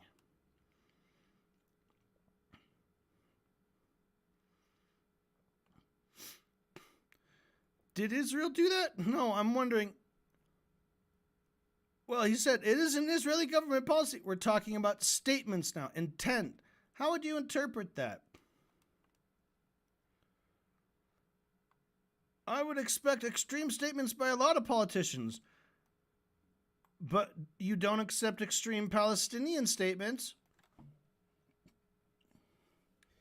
Now, Benny's not listening because Benny won't shut the fuck up. Repeating himself, and then repeating himself. And then he repeated himself. You see how fucking annoying that is? Especially when someone is responding to the thing you're saying while you're fucking repeating it. Just shut the fuck up. I want to slap him so fucking hard right then. When he would not shut the fuck up. He said it isn't really the policy. He said it isn't really... Like, Moeen is like, listen, you fuck. What? I mean, he wishes he could say that. Now, he's laughing because he knows that Benny is losing the audience. Because the audience is saying, Benny Morris, will you shut the fuck up? Benny Morris, this is your chance to shut the fuck up. Oh my God. I'm so sick of this guy. If you heard a statement by the defense minister said, we are going to prevent any food, water, fuel, or electricity from entering Gaza. Do that? He wanted to make Did Israel do that? Okay, no, I'm wondering. What he said. I'm asking you. Isn't Israeli government wait, policy? but we're talking about statements now, intent. How would you interpret that? After 1,200 of your citizens are murdered the way they were, I would expect extreme statements by lots of politicians. But you're by lots of politicians. But you don't accept extreme But that's not Palestinian. Israeli policy. Wait, but you don't accept. But that's not American policy. You've already fucking said that, dude. You've already fucking said that. They're responding to that. They're saying, but we're talking about statements. And he's dismissing the statements. He's saying the statements don't reflect what the policy is. They don't express the true intention of the state. But obviously, Benny has been trying to say exactly the opposite about the Palestinians. How, like, this document from 1988 that referenced some anti-Semitic stuff. He's holding that. All Palestinians are held to that. He's like, they teach that in the kindergarten. They're all raised on all of that. Really. In kindergarten, they teach them to hate the Jews and kill the Jews, right? So Like, and they're not even claiming like, oh, they teach all their kids that, but they're just saying this is the fucking defense minister describing his intention not to fucking do genocide, to have his genocidal intent. And all you can do is squawk your fucking mouth to try to stop the other guys from making a good point. You know they're about to make a good point, and you cannot shut the fuck up. Maybe you shouldn't be on the side you're on. You ever thought of that, dickhead? You know how, like, your opponents are always, like, making these good points that you have to constantly deflect from? Shouldn't that be, like, a clue that, like, you don't fucking have a case? That you're on the wrong fucking side of history? Like, what is it with smart people getting into this, dude? You fucking fuck. Like, there's no way to interpret that other than just absolute bad faith. Like a true, like, sick hatred for your fellow, for any human outside of your in-group. It's fucking disgusting. And it's all reflected in the way that you're approaching this whole conversation. Like, you couldn't make it more obvious how, like, ridiculously, like, one-sided or whatever, like, no standards. Like, you give all the charity and benefit of the doubt to one side, and it's completely the reverse on the other side, where everything is interpreted in its worst possible light. And it's like, dude, that's so fucking obvious when you, like, do it like that. Most people would try to have a little tact, you know? Again, the true, and this is not a true, this is not a, it is a debate, but it's not the kind of debate where they're going to be using persuasive arguments to win the other side over, right? Stephen almost attempts a sort of mirage, or like a version of that, where he tries to put words in your mouth and recharacterize the opponent, whoever his opponent is. He has to reword their argument into his own words, or whatever, reword the opponents into his own words, which he'll make sound really stupid, right? And then he's going to recharacterize his own position as being completely sensible, right? I'm just saying that kids deserve to go to school in safety. I just don't think tigers should be let loose around children. Okay? Which is why I'm opposed to this tiger protection legislation. You guys want tigers everywhere. You guys want to open your door and have like 10 tigers all running around, hungry, looking for food, shitting on your car, biting your baby. Oh no, the tiger likes to bite my baby every day. I hate it. I just think that's wrong. I don't think it's good for children to have tigers biting them every day. That's a good old Steven style motherfuck. All right, we're going to move the recipe of the day down here. And let's move this over here. And we're going to read along with the transcript. The transcript. Benny Morris, don't piss me off. He's pissing me off every 5 fucking seconds. And I hate it. Benny Morris.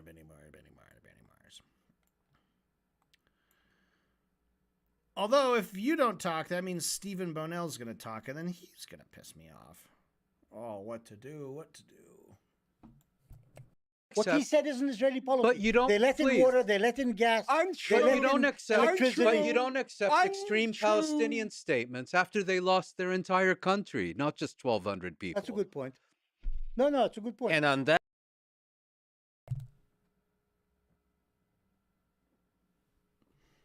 That's a good point, he says. What? That was unexpected. That was unexpected. He didn't even have a trick. He's like, fine, I'll just fucking concede that point. I guess he's like, yeah, he's just gonna say, that's right. I don't accept Palestinian statements after they lost their entire country. That's a good point. That's a good point.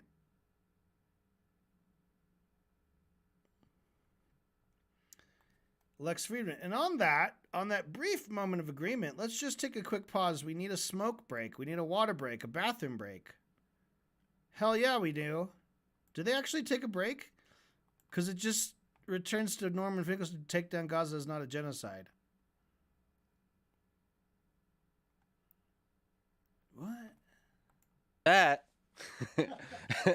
on that brief moment of agreement, let's just take a quick pause. We need a smoke break. We need a water break. We need a bathroom break. Take down Gaza is not a genocide. I don't know what Russia it means. is a genocide What does statement. take down Gaza When we went mean? to war with Iraq and we wanted. Okay, so they do take a break, but he's they're kind of keeping it going. Take down Gaza is not a genocidal statement. And then he goes, defeat Russia is a genocide statement. What does take down Gaza? When we went to war with Iraq and we wanted to destroy Iraq, that was a genocidal statement. Yeah.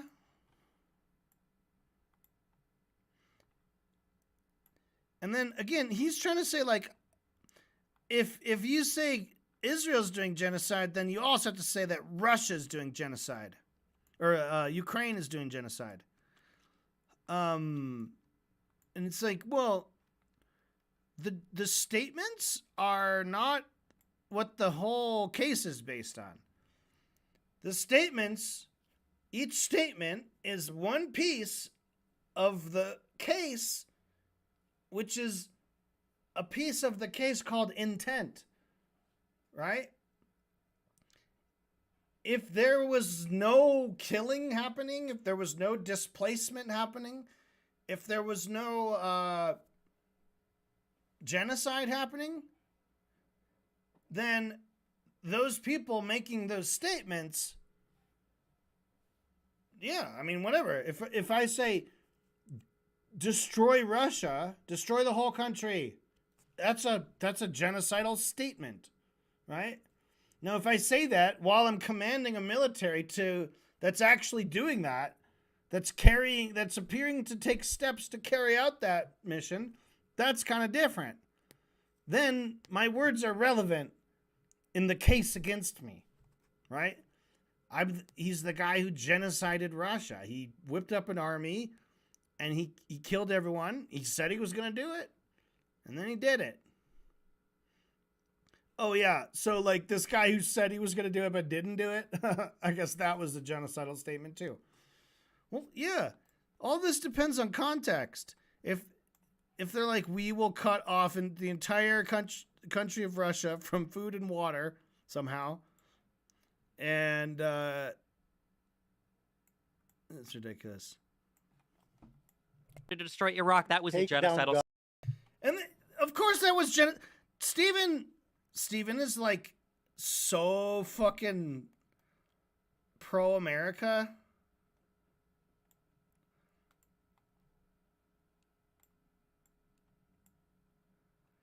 There's a reason why genocide is such an importantly guarded concept. It's not to condemn every nation that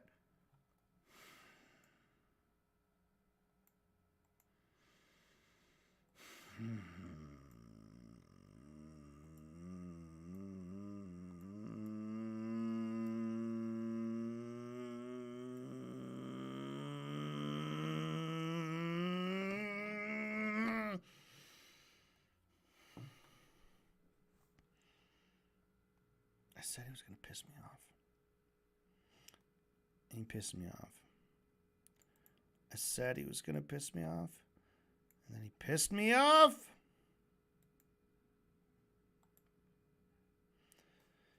Mr. Bonell, come on. Take a break.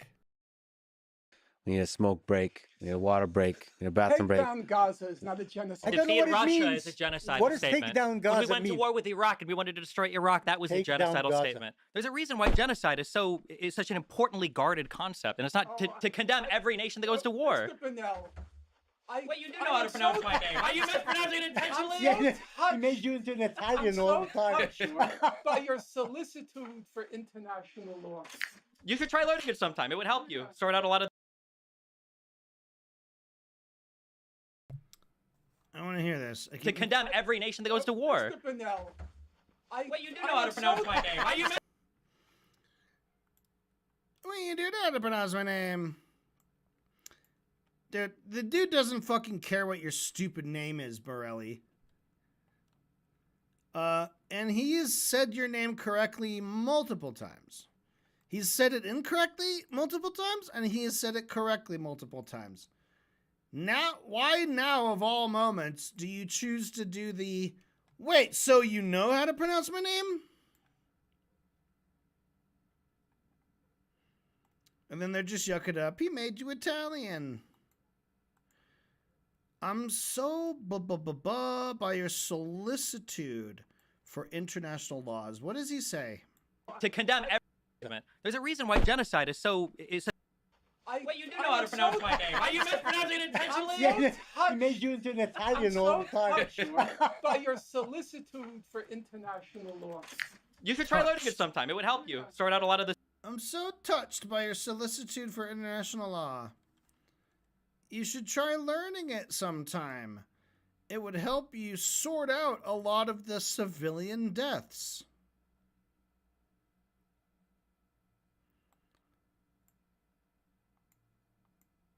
"15 judges disagree."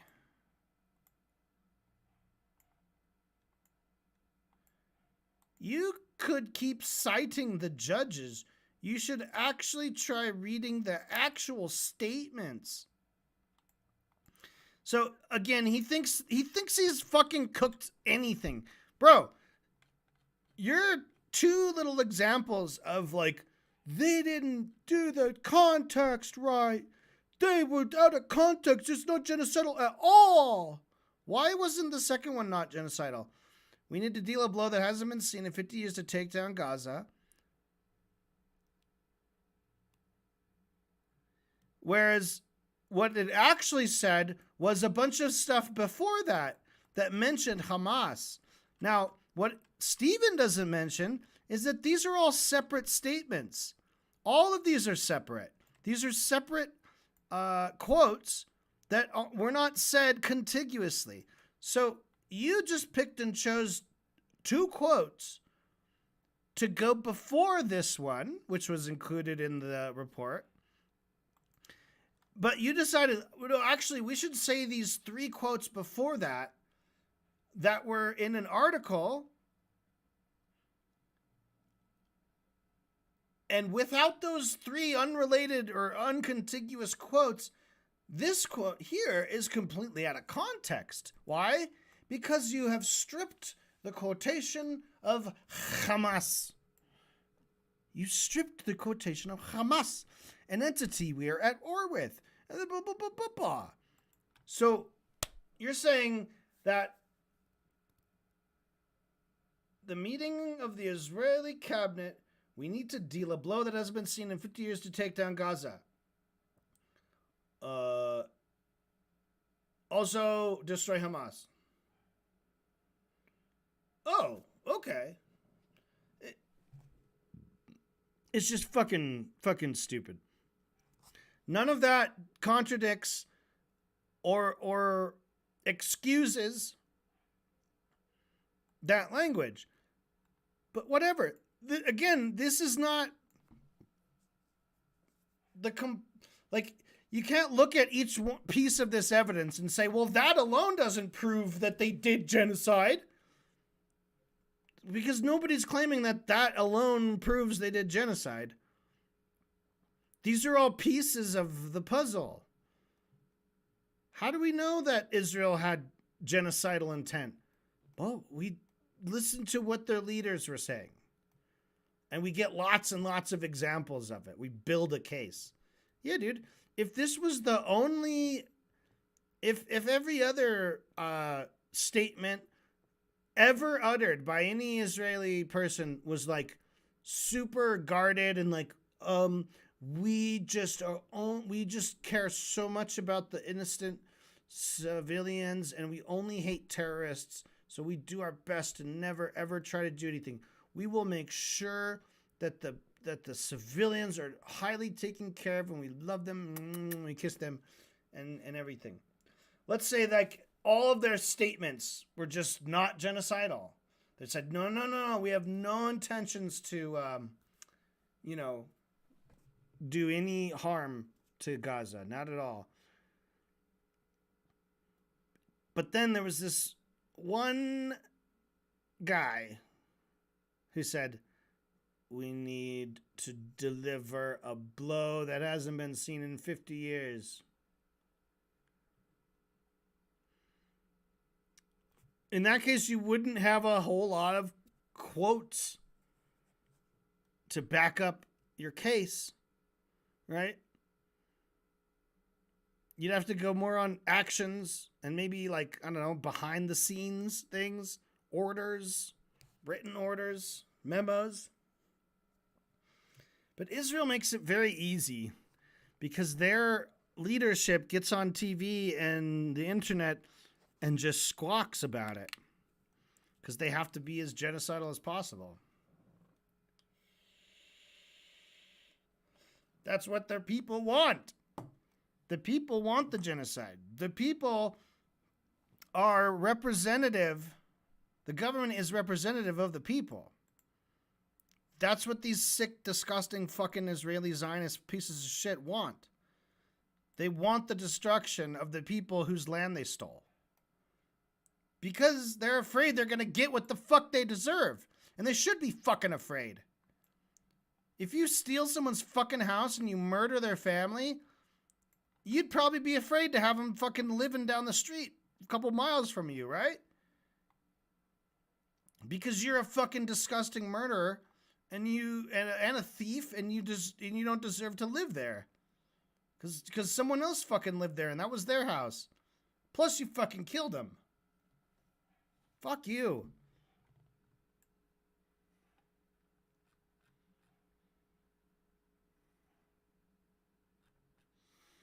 That's a good point.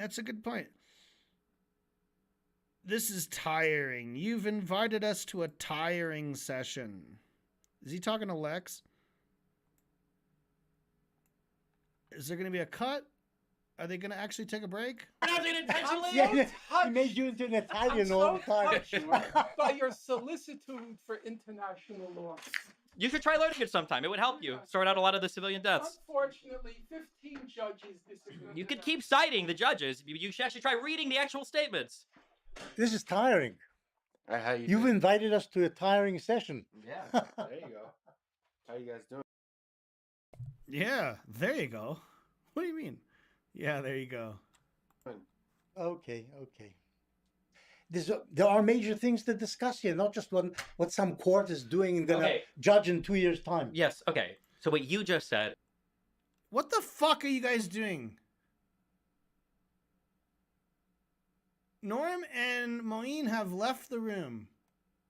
Lex just got back with a Coke. You two are still in your seat, and now you're chirping up. Oh boy. We're in unknown territory right now. I've never listened to this part yet. What the fuck is about to happen? Okay. There are major things to discuss here, not just what some court is doing and gonna judge in 2 years' time. Yes, okay. So what you just said is one of the reasons why I feel so strongly about this particular conflict is because there are really important things. He's just said, what you said is my whole. Stop talking about your whole, Steven. You fucking disgusting sex pest. He's like, hey, Benny, look at my hole. Ugh. Hey, what's in your hole, Benny Morris? Look what's in my hole. You just said my hole. Fuck your hole. One of the reasons I feel so strongly about this particular conflict is because there are really important things to discuss, but they will never be discussed. They're not being discussed here. Oh my God. They're not being discussed. Yeah, they just won't let you ever talk about it, will they? You had all this time to make fucking statements. You guys are having a conversation. If it's not being discussed, who's fucking censoring you? You bitch ass. Nobody. You wait till they fucking leave the room and then you start complaining about how what's not really being discussed. They'll never be discussed. This shit that quote unquote never will be discussed, I have a feeling it's like some shit that Moeen Rabbani and Norm Finkelstein know backwards and forwards compared to your ass. You fucking dipshit. Okay, what is it what's it that never will be discussed? We're not going to talk about like area A, B, and C, or what a transference of territory. So we're going to talk about apartheid. We're not going to talk about the differences in how do you conduct war in an urban environment where we're just going to talk about genocide. We're not going to talk about what's a good solution for the Palestinians. We're just going to say ethnic cleansing.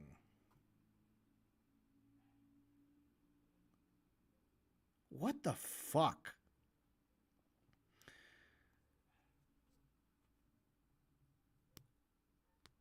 We're not going to talk about area A, B, and C, or what a transference of territory. So, we're going to talk about apartheid. We're not going to talk about the differences in how do you conduct war in an urban environment where people. We're just going to talk about genocide. Urban environment where people.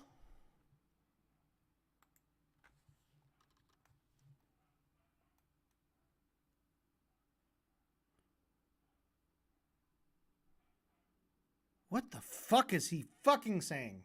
Things to discuss, but they will never be discussed. They're not being We're not going to discussed talk about yet. area A, B, and C, or what a transference of territory. Instead, we're going to talk about He's so fucking rushed and flustered. Like he's like, oh, I got like a little gish gallop in me. We're not going to talk about areas A, B, and C or what transfers of territory is. You fucking dipshit. Slow the fuck down. So we're going to talk about apartheid. Steven, why are there areas A, B, and C?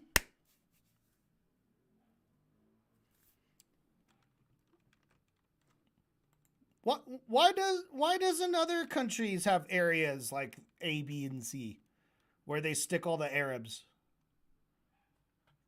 Well, that's so interesting. They don't want to talk. We're not going to talk about it. What the fuck is this supposed to like? Is this supposed to like make the apartheid seem cool?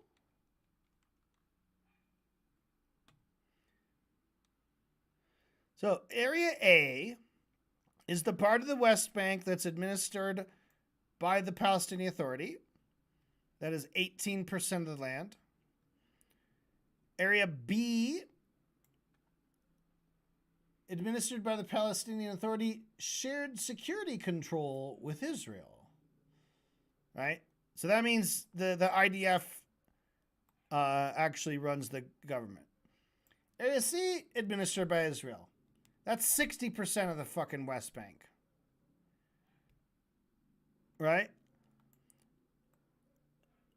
We're not going to, like, this is fucking...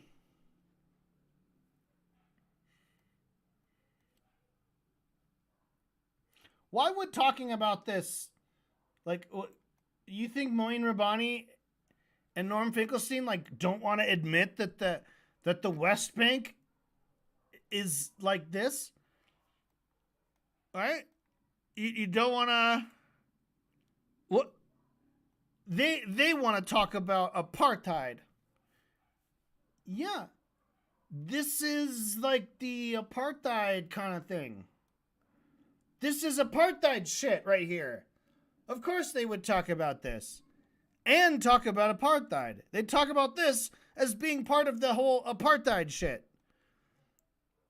Like the whole Israel has never, ever would, and never will respect its own boundaries.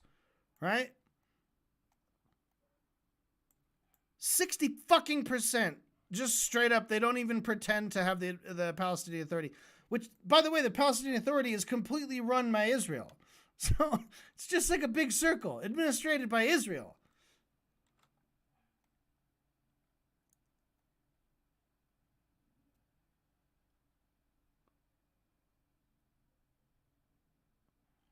Motherfuck. That's so just dumb fucking bullshit. That's all you can say. This is like a little modicum of his, like, he had like an opening statement with a lot of kind of shit like this. He's, when we talk about 1948, a lot of times we never talk about what happened before that in 1947, right? And it was just such a stupid fucking non-argument. It's just like this. It's like, I feel like when they talk about apartheid, it's like nobody ever wants to talk about areas A, B, and C, or what a transference of territory is. I feel like when we talk about genocide, what we don't discuss is the difference in how do you conduct a war in an urban environment where people, you know how, like, where people, and then, like, what's the best way to, like, get our tanks and guns in here and start fucking shit up?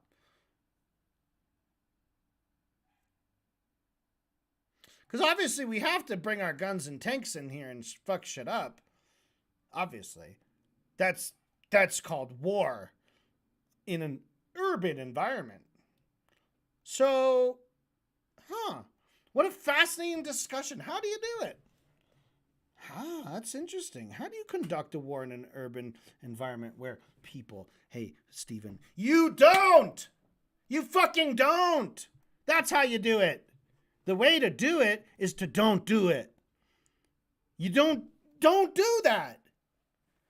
Oh, dang, we have to go to war, but golly, it's a city.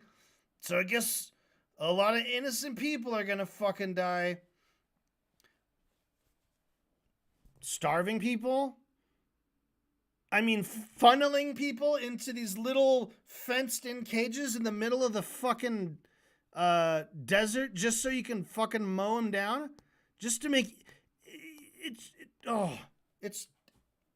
It's shooting fish in a barrel, right? It's shooting a chained-up dog. It's about as heroic as that. Oh, these war heroes conducting war, so valiant, right? Oh, I'm a valiant beast hunter. Ah, yes, I'm a hunter of beasts. I'm a brave and very brave, courageous hunter of beasts. Oh yeah, tell me about the last beast you conquered. Ah, yes, there was this great, scary dog, and it was chained up to a post.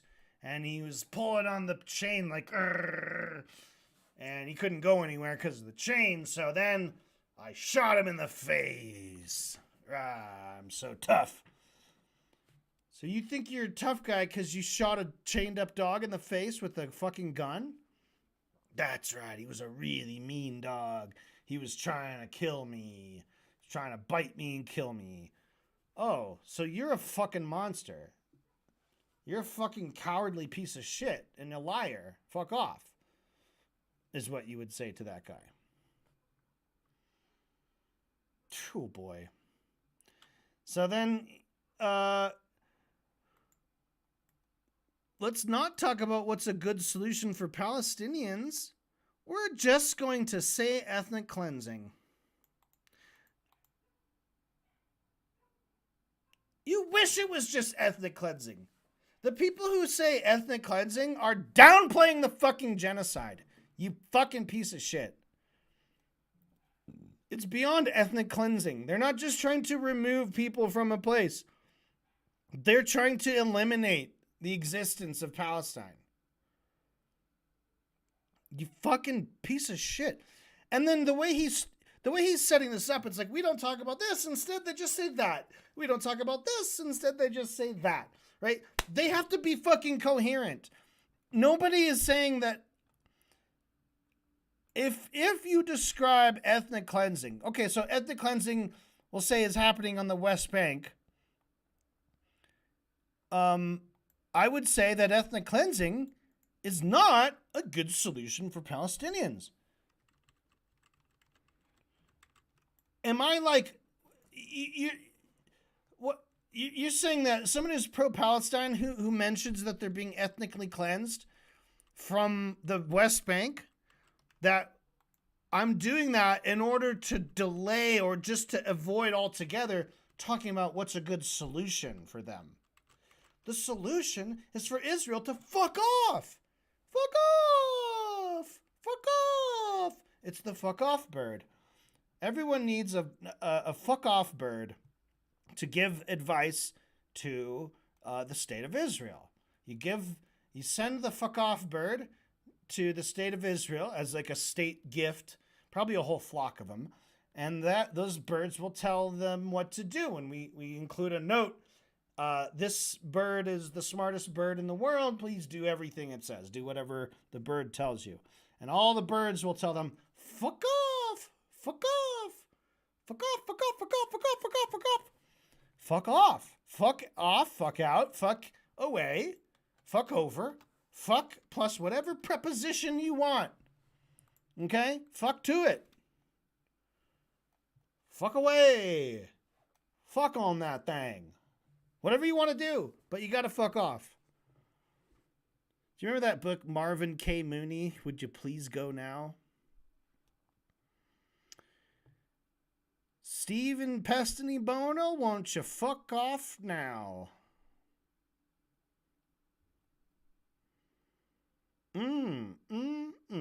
So Lex says, is it possible to be productive over the next 2 hours?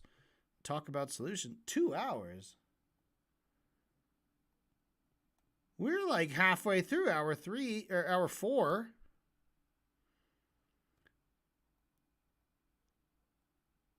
Ain't gonna 4:57. It's like an hour and a half at most. No, man. Lex, it is not fucking talk about solutions. I mean, yeah, we'll talk about them. You're not gonna agree on a solution. Because these guys cannot imagine a world without a state of Israel. They think that would be some kind of a bad thing. When anyone sensible, it's not complicated, knows that there's no justice in this world, there's no freedom for any of us until there's a free fucking Palestine. That's just the fact. From the river to the sea, that entire country is Palestine.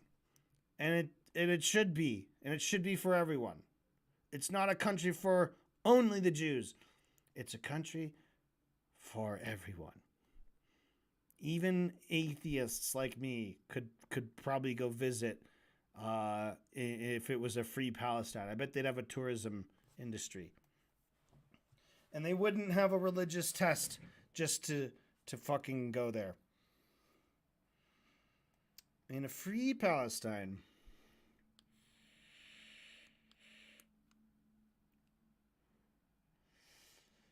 And Benny, of course, doesn't see a solution. He says, I have no idea what to say. I don't see any solutions. I can't contribute because I'm pessimistic. I don't see any way forward. Steven says, no, the solution is easy. Oh, of course, Stephen Bodell. The solution to the Palestine-Israel crisis is easy. You just kill all the Palestinians. It's easy. Now, what does he say? The reason why the solution is easy. The reason why the solution is hard is because the histories and the myths are completely. There's a different factual record. The solution is easy. Period. The reason why the solution is hard.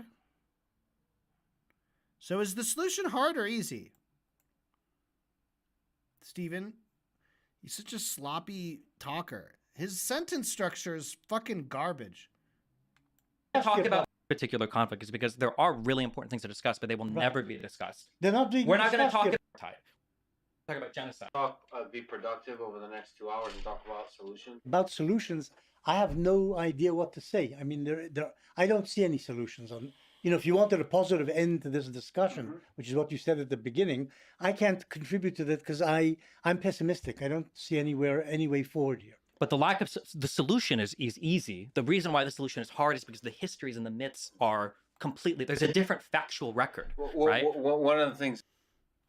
That is an absolute nonsensical statement. What is he saying? The solution is easy.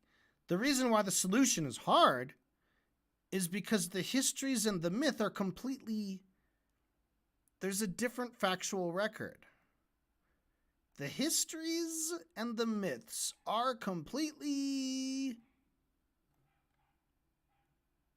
Histories and the myths are completely. There's a different. He does this motion. Does he mean separate? Are completely separate? I'll write that in. I don't know if that's his point. If he's saying the histories and the myths. So we've got myths on one hand, we've got histories on the other, and he's saying the histories and the myths, those are like that. There's a different factual record.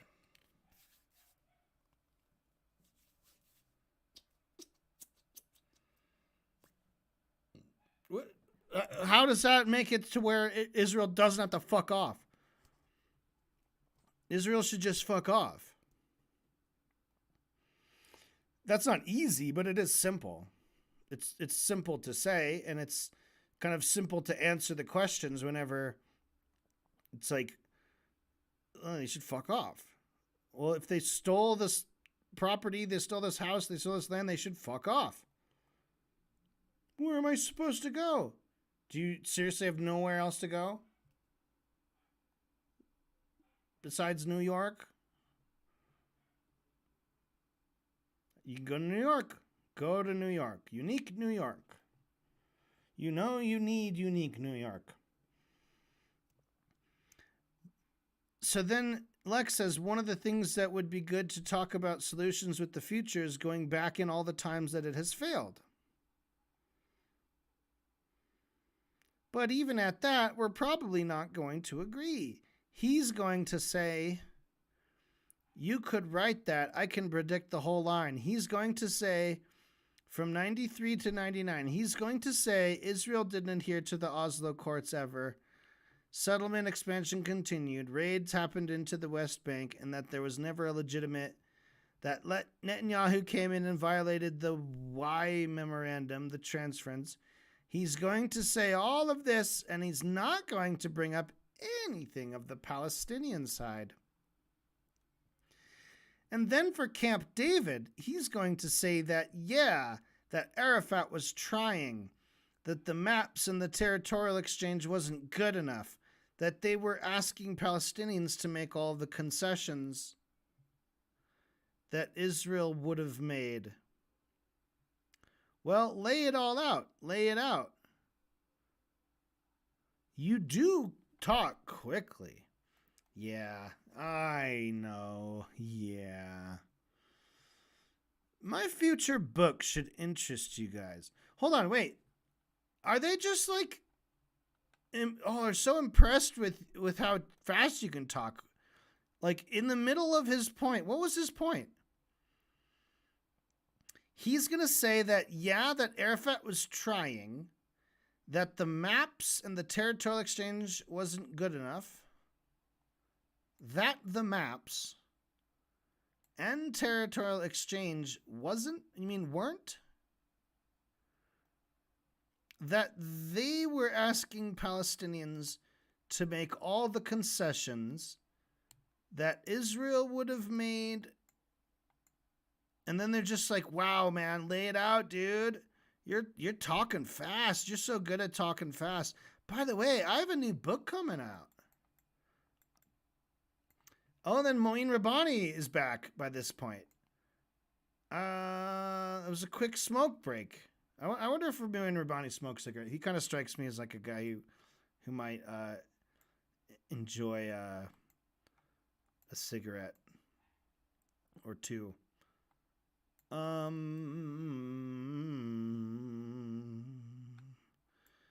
Benny Morris, you're so stupid. I can't believe you're trying to write another book. Oh, wait, I didn't mean that you're stupid. I just mean that you fucking suck and I hate your ass. And I hate your stupid ass and your stupid fucking ass. It's always saying shit like the shit you said.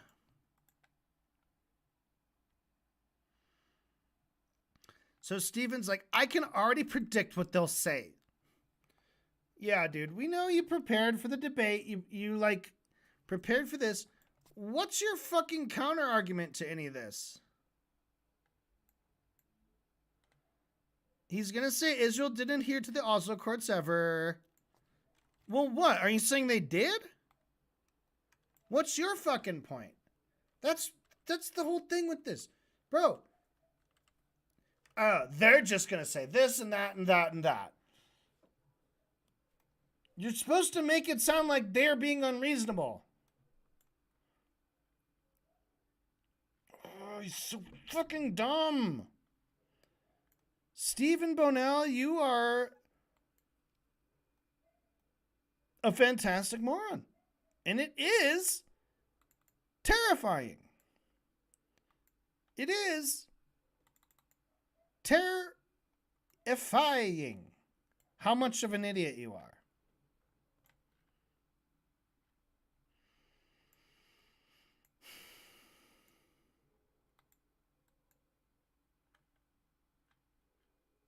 It's fucking terrifying. God damn, 26 minutes. Oh my God. All right. We got to get through some of this. We got to get through. Factual record, Well, right? one of the things it would be good to talk about solutions with the future is going back in all the times it has failed. So every time. But even at that, we're probably not going to agree. He's going to say, you could write that. I can predict the whole line. He's going to say from 90. The way he's dismissive of Lex saying, like, Lex is like, okay, maybe for the part of the debate, we could talk about some of the past solutions that failed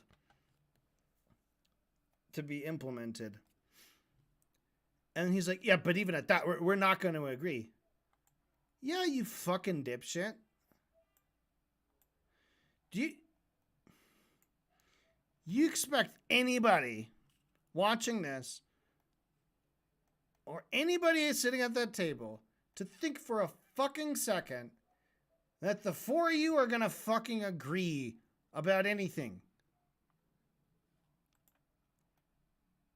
I mean, obviously that's what Lex is like hoping for. And he's reaching for it. And he really wants it to happen. Where he's like, he wants the story of like, oh, I made them all come together. But the only way of doing that is by taking the Zionist side and demanding that the other guys come together with us. Because these two fucks are never going to say that Israel shouldn't exist. And neither is fucking Lex. He doesn't have the fucking guts. Doesn't have the cojones to say it.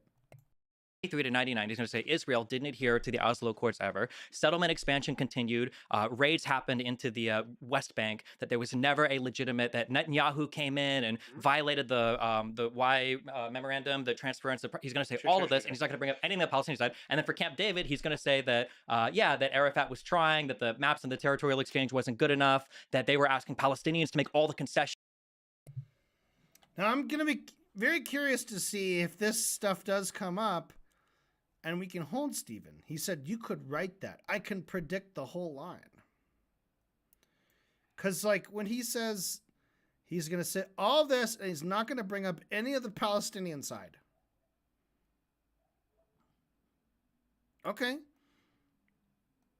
He's going to say that Arafat was trying, that the maps, the territory. Okay, we're going to see. We'll see. We'll fucking see, you dipshit.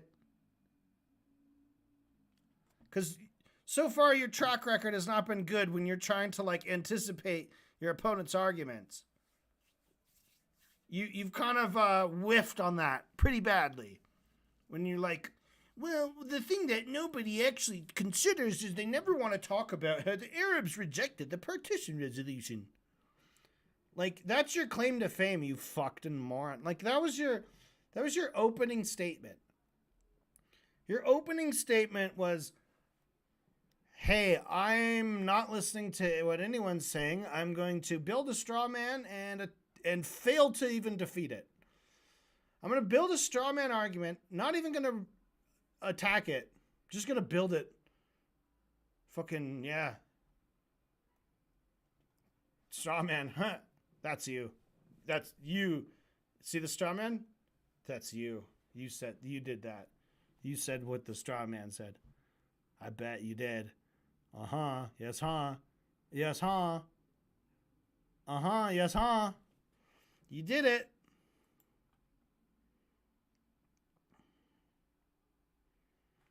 God, he pisses me off. That Israel would have, like, it's, yeah. Well, lay it all out. Lay it out. You do talk quickly, you know? Yeah, I know, yeah. Okay, we did have a cut there. You do talk quickly. Yeah, I know. Yeah. We have a fade out, fade in. Fade out, fade in. And that, well, gee, that's actually the end of this section, which is Gaza. So the next section is peace, and the last little part is hope for the future.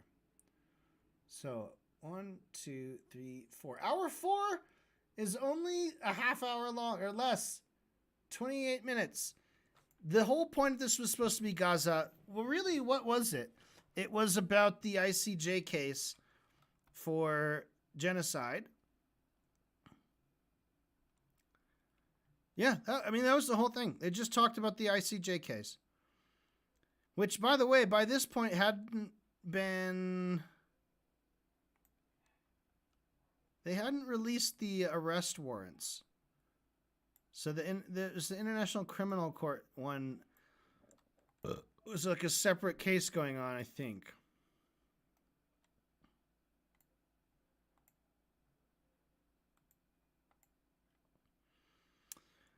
All right, so this part here is called peace. And this extends from 328 to 433. Peace. How do we find peace? I don't know. Maybe ask the one who's aggressing? Ask the aggressor about peace. I'm sure they will know. Please, Zionists, let's talk about being peaceful. Can you tell me how to do that? Hold on, let me just kill this baby. Okay, what were you saying about peace? I tried to be nice. I was nice to the baby. I was nice at first, and then the baby disrespected me. And I told the baby I would kill it if it didn't stop, and then the baby did it to himself. What was that about? You're saying? Oh, peace. Yeah, I love peace. I love a piece of pie, and I love a piece of this fucking gun. Is that a baby over there? Oh, my God. You said I wasn't being nice to the baby. I tried being I was nice all day to that baby, and then he fucking pissed me off. I shot the baby. Hello, I am a Zionist. I shoot the baby. That's what they do. They love to kill little weak things, anything. That's why they have to starve. So any of the young men there, they're emaciated and starving. Then it's great to shoot them and kill them. The heroes they are. They're just fighting a war, aren't they? Wow. Great brave soldiers in this great war. You shoot children, you starve people, you drop bombs on their heads. Wow, you're so brave. How do you do it?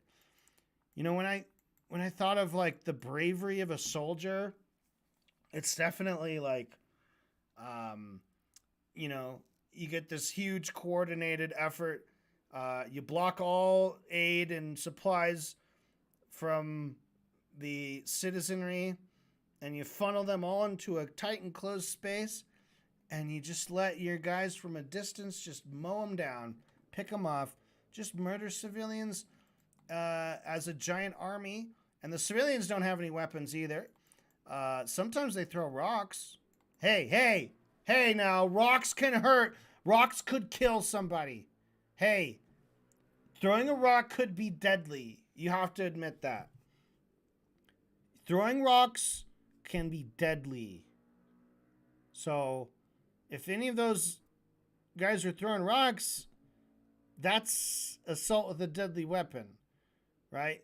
And if it's happening in a big group of people, well, they should have thought of that before they started hanging out with deadly weapon shooters. You know? They're throwing rocks. Oh, remember when they tried to put holes in the fence? Yeah. And then the brave Israelis were 300 meters away with their snipers, and they shot those children in the legs and feet and in the head. Some of them killed some of them. Yeah, because they're so fucking brave. They're just big, brave, amazing baby killers. Because obviously, a normal person like me, I'd be unwilling to kill a baby. Honestly, I just couldn't do it. But they dig deep within themselves and they find the courage to fight and kill unarmed, innocent civilians from the safety of a tank. It's brilliant. It's really great. So, yeah, Benny Morris, super good job defending your bloodthirsty, genocidal apartheid state. But no thanks. Don't like it. Not going to be subscribing to your newsletter. And I'm not going to read your new book. Fuck you. You can fuck off and rot in hell, you piece of shit. Fuck Benny Morris. That's the end of the stream. We'll see you tomorrow. Maybe. Bye-bye. And fuck Benny Morris. And free Palestine. River to the sea. Palestine will be free.